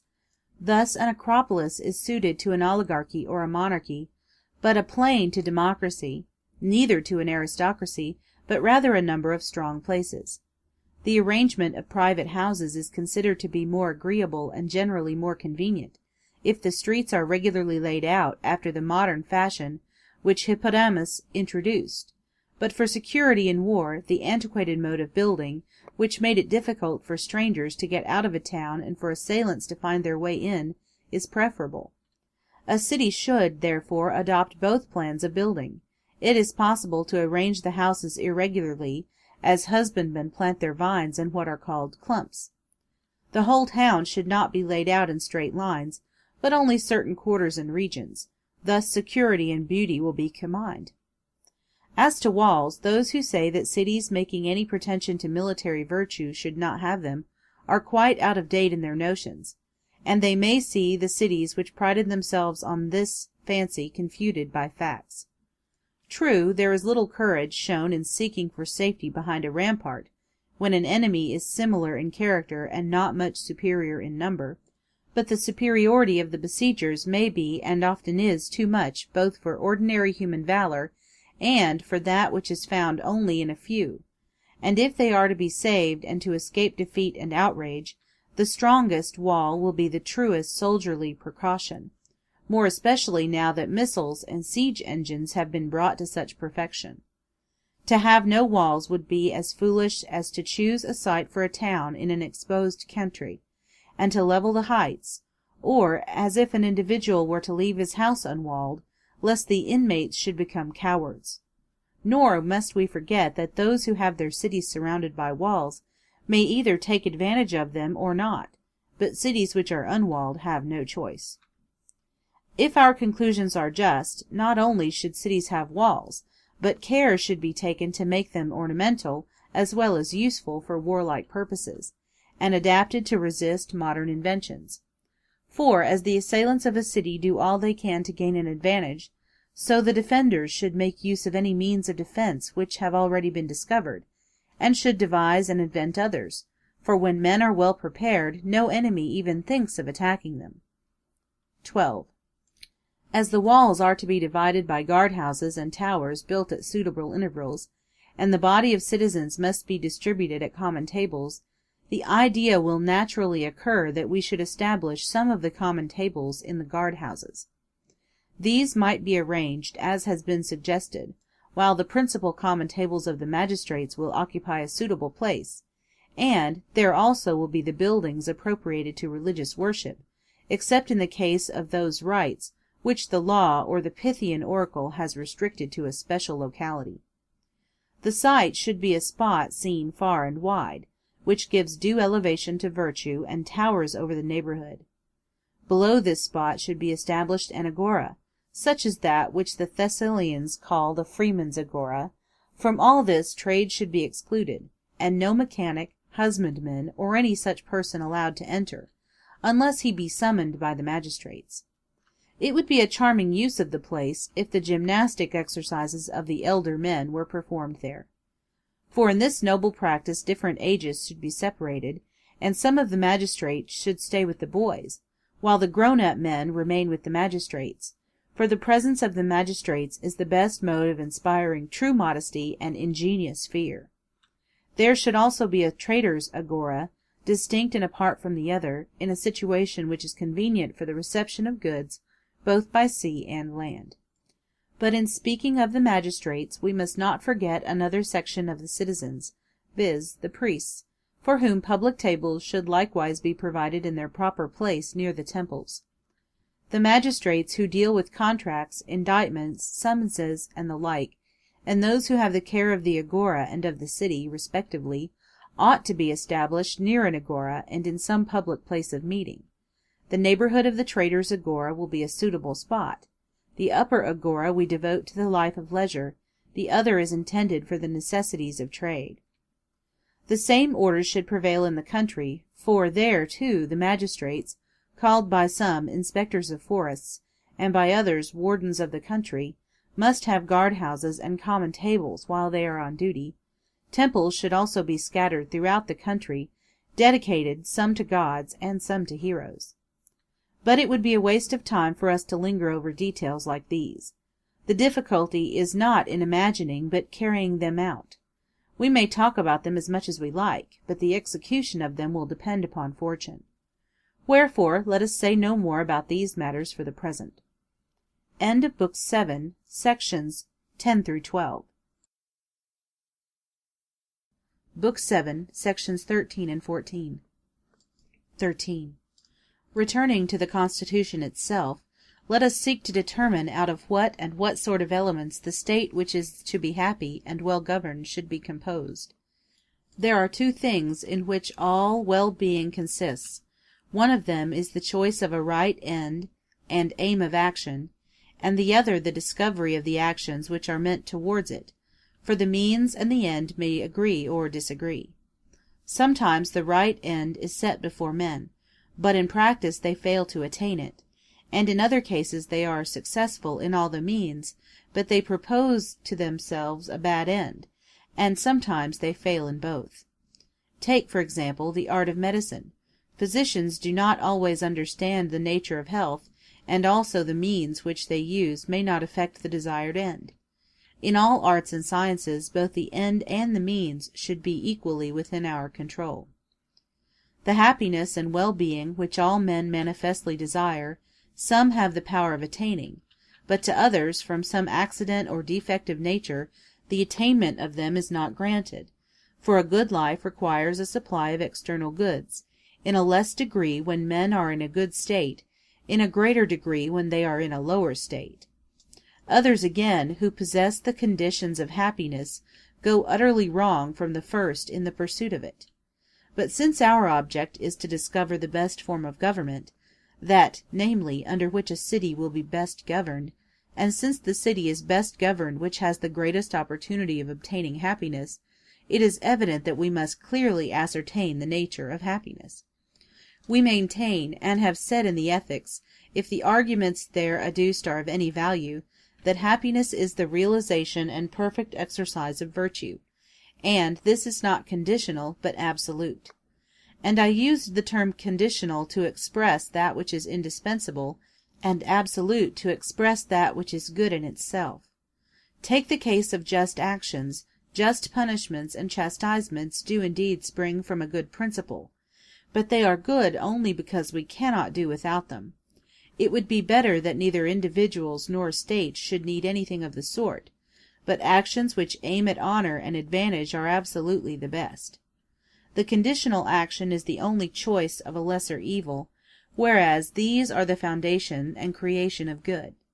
A good man may make the best even of poverty and disease, and the other ills of life, but he can only obtain happiness under the opposite conditions, for this also has been determined in accordance with ethical arguments, that the good man is he for whom, because he is virtuous, the things that are absolutely good are good, and it is also plain that his use of these goods must be virtuous in the absolute sense of good.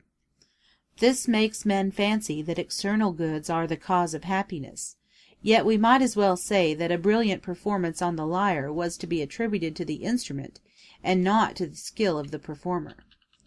It follows then from what has been said that some things the legislator must find ready in his hand in a state, others he must provide.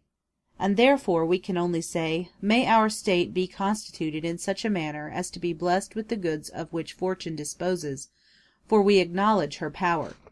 Whereas virtue and goodness in the state are not a matter of chance but the result of knowledge and purpose. A city can be virtuous only when the citizens who have a share in the government are virtuous, and in our state all the citizens share in the government. Let us then inquire how a man becomes virtuous. For even if we could suppose the citizen body to be virtuous, without each of them being so, yet the latter would be better, for in the virtue of each the virtue of all is involved. There are three things which make men good and virtuous. These are nature, habit, rational principle. In the first place, every one must be born a man and not some other animal. So too he must have a certain character, both of body and soul. But some qualities there is no use in having at birth, for they are altered by habit, and there are some gifts which by nature are made to be turned by habit into good or bad. Animals lead, for the most part, a life of nature, though in lesser particulars some are influenced by habit as well. Man has rational principle in addition, and man only. Wherefore nature, habit, and rational principle must be in harmony with one another, for they do not always agree. Men do many things against habit and nature, if rational principle persuades them that they ought. We have already determined what natures are likely to be most easily molded by the hands of the legislator. And else is the work of education. We learn some things by habit, and some by instruction. 14. Since every political society is composed of rulers and subjects, let us consider whether the relations of one to the other should interchange or be permanent. For the education of the citizens will necessarily vary with the answer given to this question. Now, if some men excelled others in the same degree in which gods and heroes are supposed to excel mankind in general, having in the first place a great advantage even in their bodies, and secondly in their minds, so that the superiority of the governors was indisputed and patent to their subjects, it would clearly be better that once for all the one class should rule and the other serve. But since this is unattainable, and kings have no marked superiority over their subjects, such as Syllax affirms to be found among the Indians, it is obviously necessary on many grounds that all the citizens alike should take their turn of governing and being governed. Equality consists in the same treatment of similar persons, and no government can stand which is not founded upon justice. For if the government must be unjust, every one in the country unites with the governed in the desire to have a revolution, and it is an impossibility that the members of the government can be so numerous as to be stronger than all their enemies put together. Yet that governors should excel their subjects is undeniable. How all this is to be effected, and in what way they will respectively share in the government, the legislator has to consider. The subject has been already mentioned. Nature herself has provided the distinction, when she made a difference between old and young within the same species, of whom she fitted the one to govern and the other to be governed. No one takes offense at being governed when he is young, nor does he think himself better than his governors, especially if he will enjoy the same privilege when he reaches the required age. We conclude that from one point of view governors and governed are identical, and from another different, and therefore their education must be the same and also different. For he who would learn to command well must, as men say, first of all learn to obey. As I observed in the first part of this treatise, there is one rule which is for the sake of the rulers, and another rule which is for the sake of the ruled. The former is a despotic, the latter a free government. Some commands differ not in the thing commanded, but in the intention with which they are imposed. Wherefore many apparently menial offences are an honour to the free youth by whom they are performed, for actions do not differ as honourable or dishonourable in themselves so much as in the end and intention of them. But since we say that the virtue of the citizen and ruler is the same as that of the good man, and that the same person must first be a subject and then a ruler, the legislator has to see that they become good men, and by what means this may be accomplished, and what is the end of the perfect life. Now the soul of man is divided into two parts, one of which has a rational principle in itself, and the other, not having a rational principle in itself, is able to obey such a principle. And we call a man in any way good because he has the virtues of these two parts. In which of them the end is more likely to be found is no matter of doubt to those who adopt our division. For in the world both of nature and of art the inferior always exists for the sake of the better or superior, and the better or superior is that which has a rational principle. This principle, too, in our ordinary way of speaking, is divided into two kinds, for there is a practical and a speculative principle. This part, then, must evidently be similarly divided. And there must be a corresponding division of actions. The actions of the naturally better part are to be preferred by those who have it in their power to attain to 2 out of the 3 or to all, for that is always to every one the most eligible, which is the highest attainable by him. The whole of life is further divided into two parts, business and leisure, war and peace, and of actions some aim at what is necessary and useful, and some at what is honourable. And the preference given to one or the other class of actions must necessarily be like the preference given to one or the other part of the soul, and its actions over the other. There must be war for the sake of peace, business for the sake of leisure, things useful and necessary for the sake of things honourable. All these points the statesman should keep in view when he frames his laws. He should consider the parts of the soul and their functions, and above all, the better and the end. He should also remember the diversities of human lives and actions. For men must be able to engage in business and go to war, but leisure and peace are better. They must do what is necessary, and indeed what is useful, but what is honourable is better. On such principles children and persons of every age which requires education should be trained. Whereas even the Hellenes of the present day, who are reputed to be best governed, and the legislators who gave them their constitutions, do not appear to have framed their governments with a regard to the best end, or to have given them laws and education with a view to all the virtues, but in a vulgar spirit have fallen back on those which promise to be more useful and profitable. Many modern writers have taken in a similar view. They commend the Lacedaemonian constitution, and praise the legislator for making conquest and war his sole aim, a doctrine which may be refuted by argument, and has long ago been refuted by facts. For most men desire empire in the hope of accumulating the goods of fortune, and on this ground Cibber and all those who have written about the Lacedaemonian constitution have praised their legislator, because the Lacedaemonians, by being trained to meet dangers, gained great power. But surely they are not a happy people now that their empire has passed away, nor was their legislator right. How ridiculous is the result, if, when they are continuing in the observance of his laws and no one interferes with them, they have lost the better part of life. These writers further err about the sort of government which the legislator should approve, for the government of free men is nobler and implies more virtue than despotic government. Neither is a city to be deemed happy, or a legislator to be praised, because he trains his citizens to conquer and obtain dominion over their neighbors, for there is a great evil in this.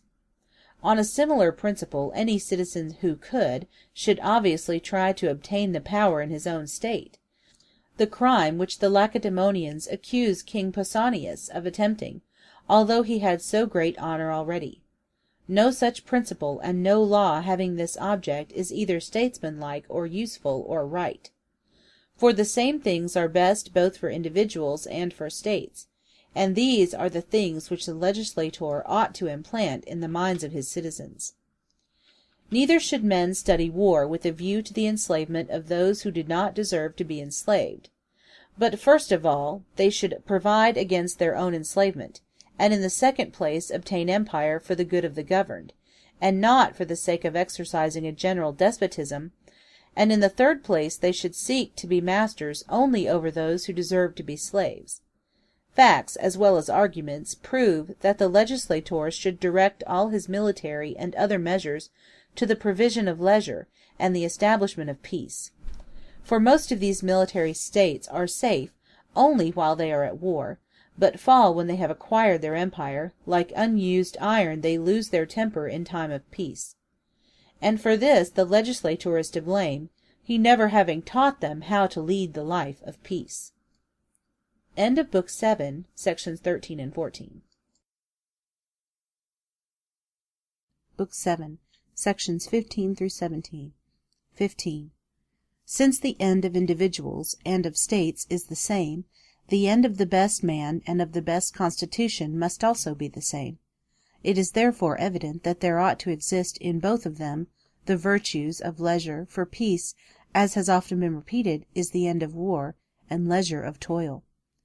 But leisure and cultivation may be promoted, not only by those virtues which are practised in leisure, but also by some of those which are useful to business. For many necessaries of life have to be supplied before we can have leisure. Therefore, a city must be temperate and brave, and able to endure, for truly, as the proverb says, there is no leisure for slaves, and those who cannot face danger like men are the slaves of any invader. Courage and endurance are required for business and philosophy for leisure, temperance and justice for both, and more especially in times of peace and leisure, for war compels men to be just and temperate, whereas the enjoyment of good fortune and the leisure which comes with peace tend to make them insolent. Those, then, who seem to be the best off, and to be in the possession of every good, have special need of justice and temperance. For example, those, if such there be, as the poets say, who dwell in the islands of the blessed, they above all will need philosophy and temperance and justice, and all the more leisure they have, living in the midst of abundance. There is no difficulty in seeing why the state that would be happy and good ought to have these virtues. If it be disgraceful in men not to be able to use the goods of life, it is peculiarly disgraceful not to be able to use them in time of leisure, to show excellent qualities in action and war, and when they have peace and leisure, to be no better than slaves. Wherefore we should not practice virtue after the manner of the Lacedaemonians. For they, while agreeing with other men in their conception of the highest goods, differ from the rest of mankind in thinking that they are to be obtained by the practice of a single virtue.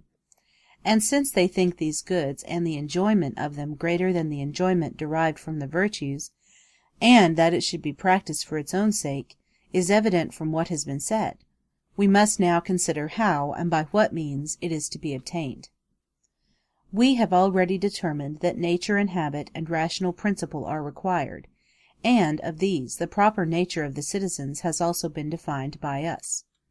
But we still have to consider whether the training of early life is to be that of rational principle or habit, for these two must accord, and when in accord they will then form the best of harmonies. The rational principle may be mistaken and fail in attaining the highest ideal of life, and there may be a like evil influence of habit. This much is clear in the first place, that, as in all other things, birth implies an antecedent beginning, and that there are beginnings whose end is relative to a further end. Now, in men, rational principle and mind are the end towards which nature strives, so that the birth and moral discipline of the citizens ought to be ordered with a view to them.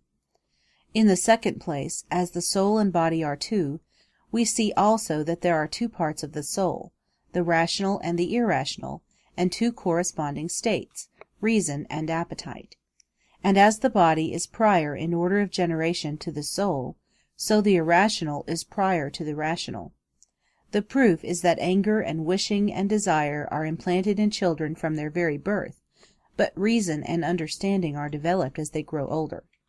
Wherefore the care of the body ought to precede that of the soul, and training of the appetite of part should follow. None the less our care of it must be for the sake of the reason, and our care of the body for the sake of the soul. 16. Since the legislator should begin by considering how the frames of the children whom he is rearing may be as good as possible, his first care will be about marriage. At what age should his citizens marry, and who are fit to marry? In legislating on this subject he ought to consider the persons and the length of their life, that their procreative life may terminate at the same period, and that they may not differ in their bodily powers, as will be the case if the man is still able to beget children while the woman is unable to bear them, or the woman able to bear while the man is unable to beget, for from these causes arise quarrels and differences between married persons. Secondly, he must consider the time at which the children will succeed to their parents. There ought not to be too great an interval of age, for then the parents will be too old to derive any pleasure from their affection, or to be of any use to them. Nor ought they be too nearly of an age. To youthful marriages there are many objections. The children will be wanting in respect to the parents, who will seem to be their contemporaries, and disputes will arise in the management of the household. Thirdly, and this is the point from which we digressed, the legislator must mould to his will the frames of newly born children. Almost all these objects may be secured by attention to one point.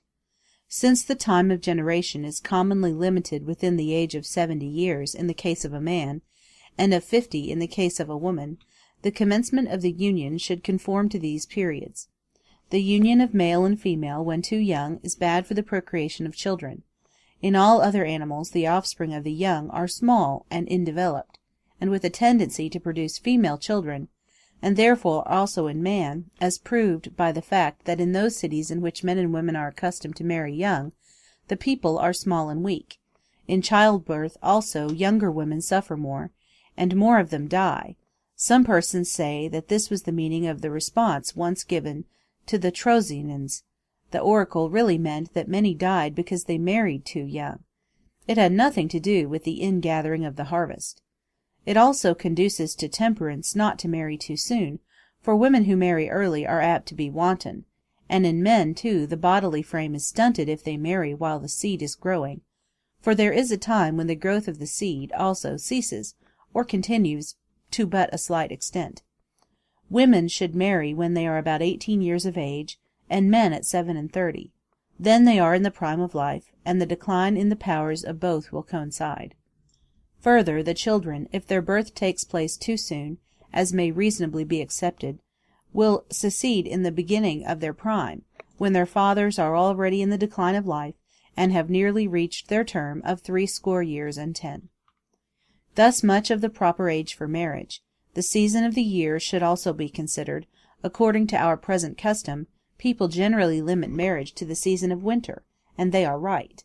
The precepts of physicians and natural philosophers about generation should also be studied by the parents themselves. The physicians give good advice about the favorable conditions of the body, and the natural philosophers about the winds, of which they prefer the north to the south. What constitution in the parent is most advantageous to the offspring is a subject which we will consider more carefully when we speak of the education of children, and we will only make a few general remarks at present. The constitution of an athlete is not suited to the life of a citizen, or to health, or to the procreation of children, any more than the valetudinarian or exhausted constitution, but one which is in a mean between them. A man's constitution should be inured to labor, but not to labor which is excessive, or of one sort only, such as is practised by athletes. He should be capable of all the actions of a free man. These remarks apply equally to both parents. Women who are with child should be careful of themselves. They should take exercise and have a nourishing diet. The first of these precautions the legislator will easily carry into effect by requiring that they shall take a walk daily to some temple, where they can worship the gods who preside over birth. Their minds, however, unlike their bodies, they ought to keep quiet, for the offspring derive their natures from their mothers as plants do from the earth.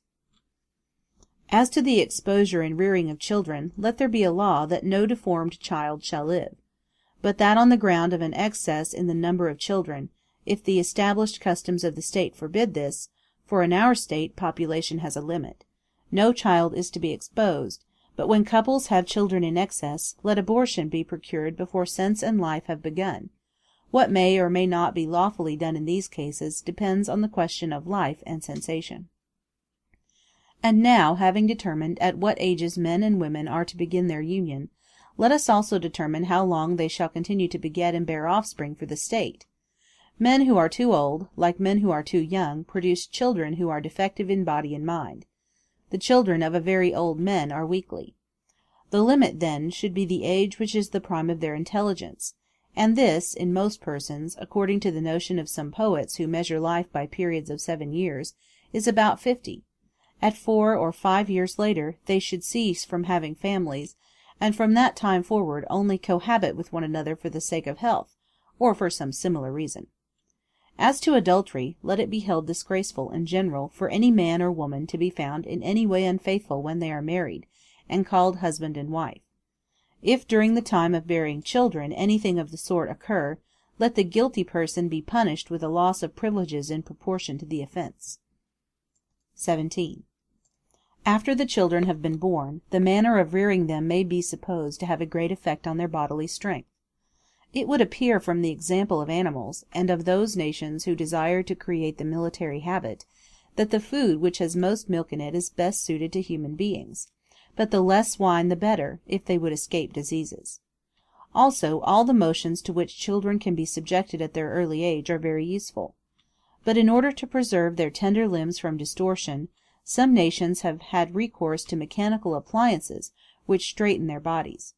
To accustom children to the cold from their earliest years is also an excellent practice, which greatly conduces to health, and hardens them for military service.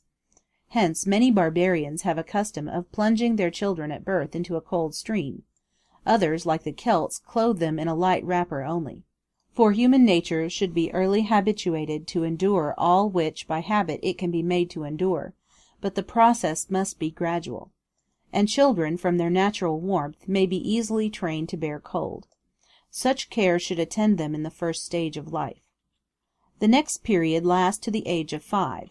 During this no demand should be made upon the child for study or labor, lest its growth be impeded, and there should be sufficient motion to prevent the limbs from being inactive.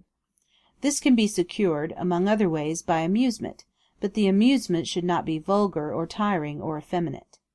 The directors of education, as they are termed, should be careful what tales or stories the children hear, for all such things are designed to prepare the way for the business of latter life, and should be for the most part imitations of the occupations which they will hereafter pursue in earnest. Those are wrong who in their laws attempt to check the loud crying and screaming of children, for these contribute towards their growth, and in a manner exercise their bodies. Straining the voice has a strengthening effect similar to that produced by the retention of the breath in violent exertions. The directors of education should have an eye to their bringing up, and in particular should take care that they are left as little as possible with slaves. For until they are 7 years old they must live at home, and therefore, even at this early age, it is to be expected that they should acquire a taint of meanness from what they hear and see.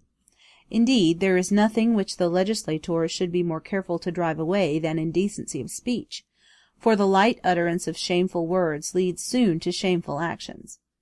The young, especially, should never be allowed to repeat or hear anything of the sort. A freeman who is found saying or doing what is forbidden, if he be too young as yet to have the privilege of reclining at the public tables, should be disgraced and beaten, and an elder person degraded as his slavish conduct deserves. And since we do not allow improper language, clearly we should also banish pictures or speeches from the stage which are indecent.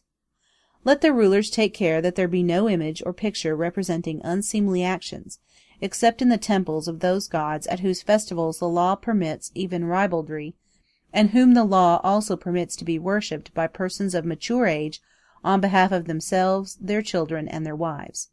But the legislator should not allow youth to be spectators of iambi or of comedy until they are of an age to sit at the public tables, and to drink strong wine. By that time education will have armed them against the evil influences of such representations. We have made these remarks in a cursory manner. They are enough for the present occasion, but hereafter we will return to the subject, and after a fuller discussion determine whether such liberties should or should not be granted, and in what way granted, if at all. Theodorus, the tragic actor, was quite right in saying that he would not allow any other actor, not even if he were quite second-rate, to enter before himself, because the spectators grew fond of the voices which they first heard. And the same principle applies universally to association with things as well as with persons, for we always like best whatever comes first, and therefore youth should be kept strangers to all that is bad, and especially to things which suggest vice or hate. When the 5 years have passed away, during the 2 following years they must look upon the pursuits which they are hereafter to learn. There are 2 periods of life with reference to which education has to be divided, from 7 to the age of puberty, and onwards to the age of 21. The poets, who divide ages by 7s, are in the main right, but we should observe the divisions actually made by nature, for the deficiencies of nature are what art and education seek to fill up. Let us then first inquire if any regulations are to be laid down about children, and secondly, whether the care of them should be the concern of the state or of private individuals, which latter is in our own day the common custom, and in the third place, what these regulations should be. End of Book 7, sections 15 through 17. Book number 8, sections 1 through 4. Book 8, Section 1. No one will doubt that the legislator should direct his attention above all to the education of youth, for the neglect of education does harm to the Constitution. The citizen should be molded to suit the form of government under which he lives, for each government has a peculiar character which originally formed and which continues to preserve it. The character of democracy creates democracy, and the character of oligarchy creates oligarchy, and always the better the character, the better the government. Again, for the exercise of any faculty or art, a previous training and habituation are required. Clearly, therefore, for the practice of virtue. And since the whole city has one end, it is manifest that education should be one and the same for all, and that it should be public and not private, not as at present, when everyone looks after his own child separately, and gives them separate instruction of the sort which he thinks best. The training in things which are of common interest should be the same for all. Neither must we suppose that any one of the citizens belongs to himself, for they all belong to the state, and are each of them a part of the state, and the care of each part is inseparable from the care of the whole. In this particular, as in some others, the Lacedaemonians are to be praised, for they take the greatest pains about their children, and make education the business of the state. 2. That education should be regulated by law and should be an affair of the state is not to be denied. But what should be the character of this public education, and how young persons should be educated, are questions which remain to be considered. As things are, there is a disagreement about the subjects. For mankind are by no means agreed about the things to be taught, whether we look to virtue or the best life. Neither is it clear whether education is more concerned with intellectual or with moral virtue. The existing practice is perplexing. No one knows on what principle we should proceed. Should the useful in life, or should the higher knowledge, be the aim of our training? All three opinions have been entertained. Again, about the means there is no agreement, for different persons starting with different ideas about the nature of virtue naturally disagree about the practice of it. There can be no doubt that children should be taught those useful things which are really necessary, but not all useful things, for occupations are divided into liberal and illiberal, and to young children should be imparted only such kinds of knowledge as will be useful to them without vulgarizing them, and any occupation, art, or science which makes the body or soul or mind of the freeman less fit for the practice or exercise of virtue is vulgar. Wherefore we call those arts vulgar which tend to deform the body, and likewise all paid employments, for they absorb and degrade the mind. There are also some liberal arts quite proper for a freeman to acquire, but only in a certain degree, and if he attend to them too closely in order to attain perfection in them, the same evil effects will follow. The object also which a man sets before him makes a great difference. If he does or learns anything for his own sake, or for the sake of his friends, or with a view to excellence, the action will not appear illiberal. But if done for the sake of others, the very same action will be thought menial and servile.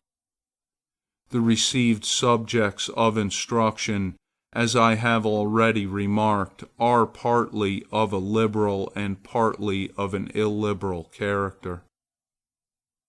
3. The customary branches of education are in number 4. They are 1. Reading and writing. 2. Gymnastic exercises. 3. Music, to which sometimes is added 4. Drawing. Of these, reading and writing and drawing are regarded as useful for the purposes of life in a variety of ways, and gymnastic exercises are thought to infuse courage.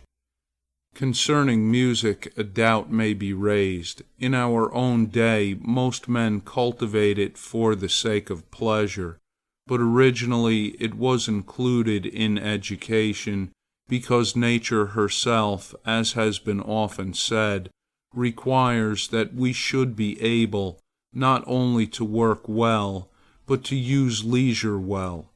For, as I must repeat once again, the first principle of all action is leisure. Both are required, but leisure is better than occupation and is its end.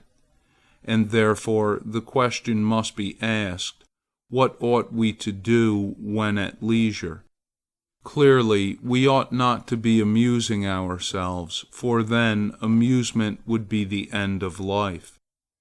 But if this is inconceivable, and amusement is needed more amid serious occupations than at other times, for he who is hard at work has need of relaxation, and amusement gives relaxation, whereas occupation is always accompanied with exertion and effort. We should introduce amusements only at suitable times, and they should be our medicines, for the emotion they create in the soul is a relaxation, and from the pleasure we obtain rest. But leisure of itself gives pleasure and happiness and enjoyment of life, which are experienced not by the busy man, but by those who have leisure. For he who is occupied has in view some end which he has not attained. But happiness is an end, since all men deem it to be accompanied with pleasure and not with pain. This pleasure, however, is regarded differently by different persons, and varies according to the habit of individuals.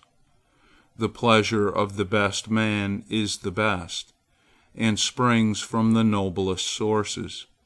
It is clear, then, that there are branches of learning and education which we must study merely with a view to leisure spent in intellectual activity, and these are not to be valued for their own sake. Whereas those kinds of knowledge which are useful in business are to be deemed necessary, and exist for the sake of other things. And therefore our fathers admitted music into education, not on the ground either of its necessity or utility, for it is not necessary, nor indeed useful in the same manner as reading and writing, which are useful in money-making, in the management of a household, in the acquisition of knowledge, and in political life, nor like drawing useful for a more correct judgment of the works of artists, nor again like gymnastics, which gives health and strength, for neither of these is to be gained from music. There remains then the use of music for intellectual enjoyment in leisure, which is in fact evidently the reason of its introduction, this being one of the ways in which it is thought that a free man should pass his leisure, as Homer says, "But he who alone should be called to the pleasant feast," and afterwards he speaks of others whom he describes as inviting, the bard who would delight them all. And in another place Odysseus says, "There is no better way of passing life than when men's hearts are merry, and the banqueters in the hall, sitting in order, hear the voice of the minstrel." It is evident then that there is a sort of education in which parents should train their sons, not as being useful or necessary, but because it is liberal or noble. whether it is of one kind only or of more than one, and if so, what they are, and how they are to be imparted, must hereafter be determined. This much we are now in a position to say that the ancients witness to us. For their opinion may be gathered from the fact that music is one of the received and traditional branches of education. Further, it is clear that children should be instructed in some useful things, for example, in reading and writing, not only for their usefulness, but also because many other sorts of knowledge are acquired through them. With a like view, they may be taught drawing, not to prevent their making mistakes in their own purchases, or in order that they may not be imposed upon in the buying or selling of articles, but perhaps rather because it makes them judges of the beauty of the human form. To be always seeking after the useful does not become free and exalted souls. Now it is clear that in education practice must be used before theory, and the body be trained before the mind, and therefore boys should be handed over to the trainer who creates in them the proper habit of body, and to the wrestling master who teaches them their exercises. 4. Of those states which in our own day seem to take the greatest care of children, some aim at producing in them an athletic habit, but they only injure their forms and stunt their growth. Although the Lacedaemonians have not fallen into this mistake, yet they brutalize their children by laborious exercises which they think will make them courageous. But in truth, as we have often repeated, education should not be exclusively or principally directed to this end. And if we suppose the Lacedaemonians to be right in their end, they do not attain it. For among barbarians and among animals, courage is found associated not with the greatest ferocity, but with a gentle and lion-like temper. There are many races who are ready enough to kill and eat men, such as the Achaeans and the Henioxi, who both live about the Black Sea, and there are other mainland tribes as bad or worse, who all live by plunder, but have no courage. It is notorious that the Lacedaemonians themselves, while they alone are assiduous in their laborious drill, were superior to others, but now they are beaten both in war and gymnastic exercises. For their ancient superiority did not depend on their mode of training their youth, but only on the circumstance that they trained them when their only rivals did not. Hence we may infer that what is noble, not what is brutal, should have the first place. No wolf or wild animal will face a really noble danger.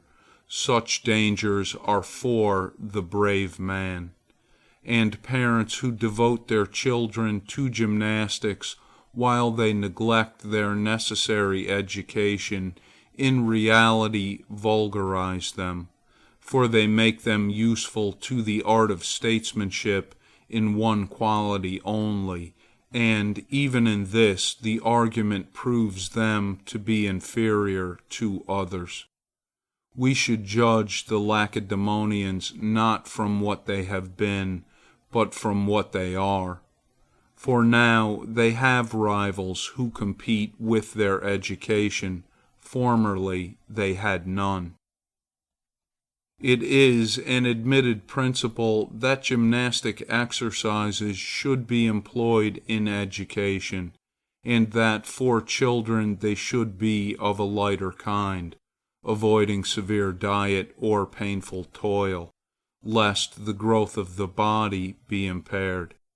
The evil of excessive training in early years is strikingly proved by the example of the Olympic victors, for not more than 2 or 3 of them have gained a prize both as boys and as men. Their early training and severe gymnastic exercises exhausted their constitutions. When boyhood is over, 3 years should be spent in other studies. The period of life which follows may then be devoted to hard exercise and strict diet. Men ought not to labor at the same time with their minds and with their bodies, for the 2 kinds of labor are opposed to one another. The labor of the body impedes the mind, and the labor of the mind the body. End of Book 8, sections 1 through 4. Book 8, sections 5 through 7. Section 5. Concerning music there are some questions which we have already raised. These we may now resume and carry further, and our remarks will serve as a prelude to this or any other discussion of the subject. It is not easy to determine the nature of music, or why any one should have a knowledge of it. Shall we say, for the sake of amusement and relaxation, like sleep or drinking, which are not good in themselves, but are pleasant, and at the same time care to cease, as Euripides says? And for this end men also appoint music, and make use of all 3 alike, sleep, drinking, and music, to which some add dancing. Or shall we argue that music conduces to virtue, on the ground that it can form our minds and habituate us to true pleasures, as our bodies are made by gymnastics to be of a certain character? Or shall we say that it contributes to the enjoyment of leisure and mental cultivation, which is the third alternative? Now, obviously, youths are not to be instructed with a view to their amusement, for learning is no amusement, but is accompanied with pain. Neither is intellectual enjoyment suitable to boys of that age, for it is the end, and that which is imperfect cannot attain the perfect or end. But perhaps it may be said that boys learn music for the sake of the amusement, which they will have when they are grown up. If so, why should they learn themselves, and not, like the Persian and Median kings, enjoy the pleasure and instruction which is derived from hearing others? For surely persons who have made music the business and profession of their lives will be better performers than those who practice only long enough to learn. If they must learn music, on the same principle they should learn cookery, which is absurd. And even granting that music may form the character, the objection still holds. Why should we learn ourselves? Why cannot we attain true pleasure and form a correct judgment from hearing others, like the Lacedaemonians? For they, without learning music, nevertheless can correctly judge, as they say, of good and bad melodies. Or again, if music should be used to promote cheerfulness and refined intellectual enjoyment, the objection still remains. Why should we learn ourselves instead of enjoying the performance of others? We may illustrate what we are saying by our conception of the gods, for in the poets Zeus does not himself sing or play on the lyre. Nay, we call professional performers vulgar. No freeman would play or sing unless he were intoxicated or in jest. But these matters may be left for the present. The first question is whether music is or is not to be a part of education. Of the 3 things mentioned in our discussion, which does it produce? Education, or amusement, or intellectual enjoyment? For it may be reckoned under all 3, and seems to share in the nature of all of them. Amusement is for the sake of relaxation, and relaxation is of necessity sweet, for it is the remedy of pain caused by toil, and intellectual enjoyment is universally acknowledged to contain an element, not only of the noble but of the pleasant, for happiness is made up of both. All men that agree that music is one of the pleasantest things, whether with or without songs, as Musaeus says, sing to mortals of all things the sweetest. Hence, and with good reason, it is introduced into social gatherings and entertainments, because it makes the hearts of men glad, so that on this ground alone we may assume that the young ought to be trained in it. For innocent pleasures are not only in harmony with the perfect end of life, but they also provide relaxation. And whereas men rarely attain the end, but often rest by the way and amuse themselves, not only with a view to a further end, but also for the pleasure's sake, it may be well at times to let them find a refreshment in music. It sometimes happens that men make amusement the end, for the end probably contains some element of pleasure, though not any ordinary or lower pleasure, but they mistake the lower for the higher, and in seeking for the one find the other, since every pleasure has a likeness to the end of action. For the end is not eligible for the sake of any future good, nor do the pleasures which we have described exist for the sake of any future good but of the past, that is to say, they are the alleviation of past toils and pains. And we may infer this to be the reason why men seek happiness from these pleasures. But music is pursued not only as an alleviation of past toil, but also as providing recreation. And who can say whether, having this use, it may not also have a nobler one?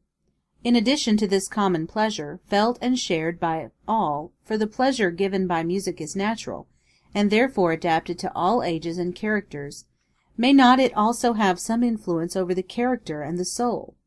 It must have such an influence if characters are affected by it, and that they are so affected is proved in many ways, and not least by the power which the songs of Olympus exercise. For beyond question they inspire enthusiasm, and enthusiasm is an emotion of the ethical part of the soul. Besides, when men hear imitations, even apart from the rhythms and tunes themselves, their feelings move in sympathy. Since then music is a pleasure, and virtue consists in rejoicing and in loving and hating aright, there is clearly nothing which we are so much concerned to acquire and to cultivate as the power of forming right judgments, and of taking delight in good dispositions and noble actions. Rhythm and melody supply imitations of anger and gentleness, and also of courage and temperance, and of all the qualities contrary to these, and of the other qualities of character, which hardly fall short of the actual affections, as we know from our own experience, for in listening to such strains our souls undergo a change. The habit of feeling pleasure or pain at mere representations is not far removed from the same feeling about realities. For example, if any one delights in the sight of a statue for its beauty only, it necessarily follows that the sight of the original will be pleasant to him. The objects of no other sense, such as taste or touch, have any resemblance to moral qualities. In visible objects there is only a little, for there are figures which are of a moral character, but only to a slight extent, and all do not participate in the feelings about them. Again, figures and colors are not imitations, but signs of moral habits, indications which the body gives of states of feeling. The connection of them with morals is slight, but in so far as there is any, young men should be taught to look, not at the works of Poussin, but at those of Polygnotus, or any other painter or sculptor who expresses moral ideas. On the other hand, even in mere melodies there is an imitation of character, for the musical modes differ essentially from one another, and those who hear them are differently affected by each. Some of them make men sad and grave, like the so-called Mixolydian; others enfeeble the mind, like the relaxed modes; another again produces a moderate and settled temper, which appears to be the peculiar effect of the Dorian. The Phrygian inspires enthusiasm. The whole subject has been well treated by philosophical writers on this branch of education, and they confirm their arguments by facts. The same principles apply to rhythm. Some have a character of rest, others of motion, and of these latter again some have a more vulgar, others a nobler movement. Enough has been said to show that music has a power of forming the character, and should therefore be introduced into the education of the young. The study is suited to the stage of youth, for young persons will not, if they can help, endure anything which is not sweetened by pleasure, and music has a natural sweetness. There seems to be in us a sort of affinity to musical modes and rhythms, which makes some philosophers say that the soul is a tuning, others that it possesses tuning. 6. And now we have to determine the question which has been already raised, whether children should be themselves taught to sing and play or not. Clearly there is a considerable difference made in the character by the actual practice of the art. It is difficult, if not impossible, for those who do not perform to be good judges of the performance of others. Besides, children should have something to do, and the rattle of Archytas, which people give to their children in order to amuse them and prevent them from breaking anything in the house, was a capital invention, for a young thing cannot be quiet. The rattle is a toy suited to the infant mind, and education is a rattle or toy for children of a larger growth. We conclude, then, that they should be taught music in such a way as to become not only critics, but performers. The question, what is or is not suitable for different ages, may be easily answered. Nor is there any difficulty in meeting the objection of those who say that the study of music is vulgar. We reply, 1. In the first place, that they who are to be judges must also be performers, and that they should begin to practice early, although when they are older they may be spared the execution. They must have learned to appreciate what is good and to delight in it, thanks to the knowledge which they acquired in their youth. As to 2, the vulgarizing effect which music is supposed to exercise, this is a question which we shall have no difficulty in determining, when we have considered to what extent freemen who are being trained to political virtue should pursue the art, what melodies and what rhythms they should be allowed to use, and what instruments should be employed in teaching them to play, for even the instrument makes a difference. The answer to the objection turns upon these distinctions, for it is quite possible that certain methods of teaching and learning music do really have a degrading effect. It is evident, then, that the learning of music ought not to impede the business of riper years, or to degrade the body or render it unfit for civil or military training, whether for bodily exercises at the time or for later studies. The right measure will be attained if students of music stop short of the arts, which are practiced in professional contests, and do not seek to acquire those fantastic marvels of execution which are now the fashion in such contests, and from these have passed into education.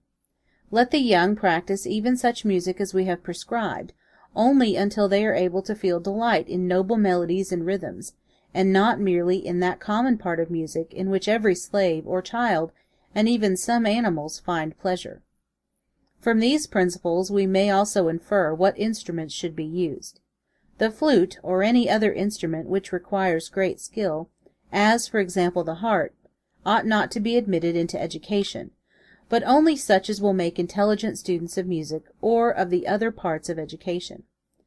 Besides, the flute is not an instrument which is expressive of moral character. It is too exciting. The proper time for using it is when the performance aims not at instruction, but at the relief of passions. And there is a further objection. The impediment which the flute presents to the use of the voice detracts from its educational value. The ancients, therefore, were right in forbidding the flute to youths and freemen, although they had once allowed it.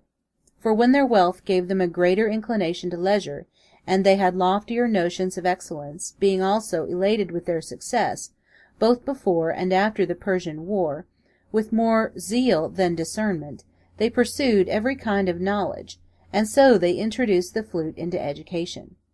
At Lacedaemon there was a choragus who led the chorus with a flute, and at Athens the instrument became so popular that most freemen could play upon it.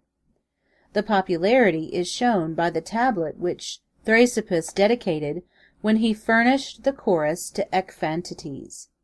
Later experience enabled men to judge what was or was not really conducive to virtue, and they rejected both the flute and several other old-fashioned instruments, such as the Lydian harp, the many-stringed lyre, the heptagon, triangle, sambuca, the like, which are intended only to give pleasure to the hearer, and require extraordinary skill of hand. There is a meaning also in the myths of the ancients, which tells how Athene invented the flute and then threw it away. It was not a bad idea of theirs that the goddess disliked the instrument because it made the face ugly, but with still more reason may we say that she rejected it because the acquirement of flute playing contributes nothing to the mind, since to Athene we ascribe both knowledge and art. Thus, then, we reject the professional instruments, and also the professional mode of education in music, and by professional we mean that which is adopted in contests, For in this the performer practises the art, not for the sake of his own improvement, but in order to give pleasure, and that of a vulgar sort, to his hearers. For this reason the execution of such music is not the part of a freeman, but of a paid performer, and the result is that the performers are vulgarized, for the end at which they aim is bad. The vulgarity of the spectator tends to lower the character of the music, and therefore of the performers. They look to him, he makes them what they are, and fashions even their bodies by the movements which he expects them to exhibit. 7. We have also to consider rhythms and modes, and their use in education. Shall we use them all or make a distinction? And shall the same distinction be made for those who practice music with a view to education, or shall it be some other? Now we see that music is produced by melody and rhythm, and we ought to know what influence these have respectively on education, and whether we should prefer excellence in melody or excellence in rhythm. But as the subject has been very well treated by many musicians of the present day, and also by philosophers who have had considerable experience of musical education, to these we would refer the more exact student of the subject. We shall only speak of it now after the manner of the legislator, stating the general principles. We accept the division of melodies proposed by certain philosophers into ethical melodies, melodies of action, and passionate or inspiring melodies, each having, as they say, a mode corresponding to it. But we maintain further that music should be studied, not for the sake of one, but of many benefits, that is to say, with a view to 1. Education, 2. Purgation. The word purgation we use at present without explanation, but when hereafter we speak of poetry, we will treat the subject with more precision. Music may also serve 3. For enjoyment, for relaxation, and for recreation after exertion. It is clear, therefore, that all the modes must be employed by us, but not all of them in the same manner. In education the most ethical modes are to be preferred, but in listening to the performances of others we may admit the modes of action and passion also. For feelings such as pity and fear, or again enthusiasm, exist very strongly in some souls, and have more or less influence over all. Some persons fall into a religious frenzy, whom we see as a result of the sacred melodies, when they have used the melodies that excite the soul to mystic frenzy, restored as though they had found healing and purgation.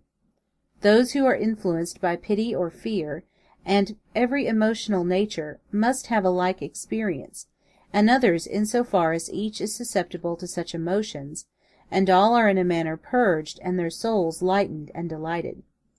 The purgative melodies likewise give an innocent pleasure to mankind. Such are the modes and the melodies in which those who perform music at the theatre should be invited to compete. But since the spectators are of two kinds, the one free and educated, and the other a vulgar crowd composed of mechanics, labourers, and the like, there ought to be contests and exhibitions instituted for the relaxation of the second class also. And the music will correspond to their minds, for as their minds are perverted from the natural state, so there are perverted modes and highly strung and unnaturally coloured melodies. A man receives pleasure from what is natural to him, and therefore professional musicians may be allowed to practice this lower sort of music before an audience of a lower type. But for the purposes of education, as I have already said, those modes and melodies should be employed which are ethical, such as the Dorian, as we said before, though we may include any others which are approved by philosophers who have a musical education. The Socrates of the Republic is wrong in retaining only the Phrygian mode along with the Dorian, the more so because he rejects the flute, for the Phrygian is to the modes what the flute is to musical instruments. Both of them are exciting and emotional. Poetry proves this, for Bacchic frenzy and all similar emotions are most suitably expressed by the flute, and are better set to the Phrygian than to any other mode. The dithyramb, for example, is acknowledged to be Phrygian, a fact of which the connoisseurs of music offer many proofs, saying, among other things, that Philoxenes, having attempted to compose his Messians as a dithyramb in the Dorian mode, found it impossible, and fell back by the very nature of things into the more appropriate Phrygian. All men agree that the Dorian music is the gravest and manliest, And whereas we say that the extremes should be avoided and the mean followed, and whereas the Dorian is a mean between the other modes, it is evident that our youth should be taught the Dorian music. Two principles have to be kept in view: what is possible, what is becoming. At these every man ought to aim. But even these are relative to age. The old, who have lost their powers, cannot very well sing the high-strung modes, and nature herself seems to suggest that their song should be of the more relaxed kind. Wherefore the musicians likewise blame Socrates, and with justice, for rejecting the relaxed modes in education, under the idea that they are intoxicating, not in the ordinary sense of intoxication, for wine rather tends to excite men, but because they have no strength in them. And so, with a view also to the time of life when men begin to grow old, they ought to practice the gentler modes and melodies as well as the others. And further, any mode, such as the Lydian above all others appears to be, which is suited to children of tender age, and possesses the elements both of order and education. Thus it is clear that education should be based upon three principles: the mean, the possible, the becoming. These three. End of Book 8, Sections 5 through 7. End of Politics, by Aristotle, translated by Benjamin Jowett.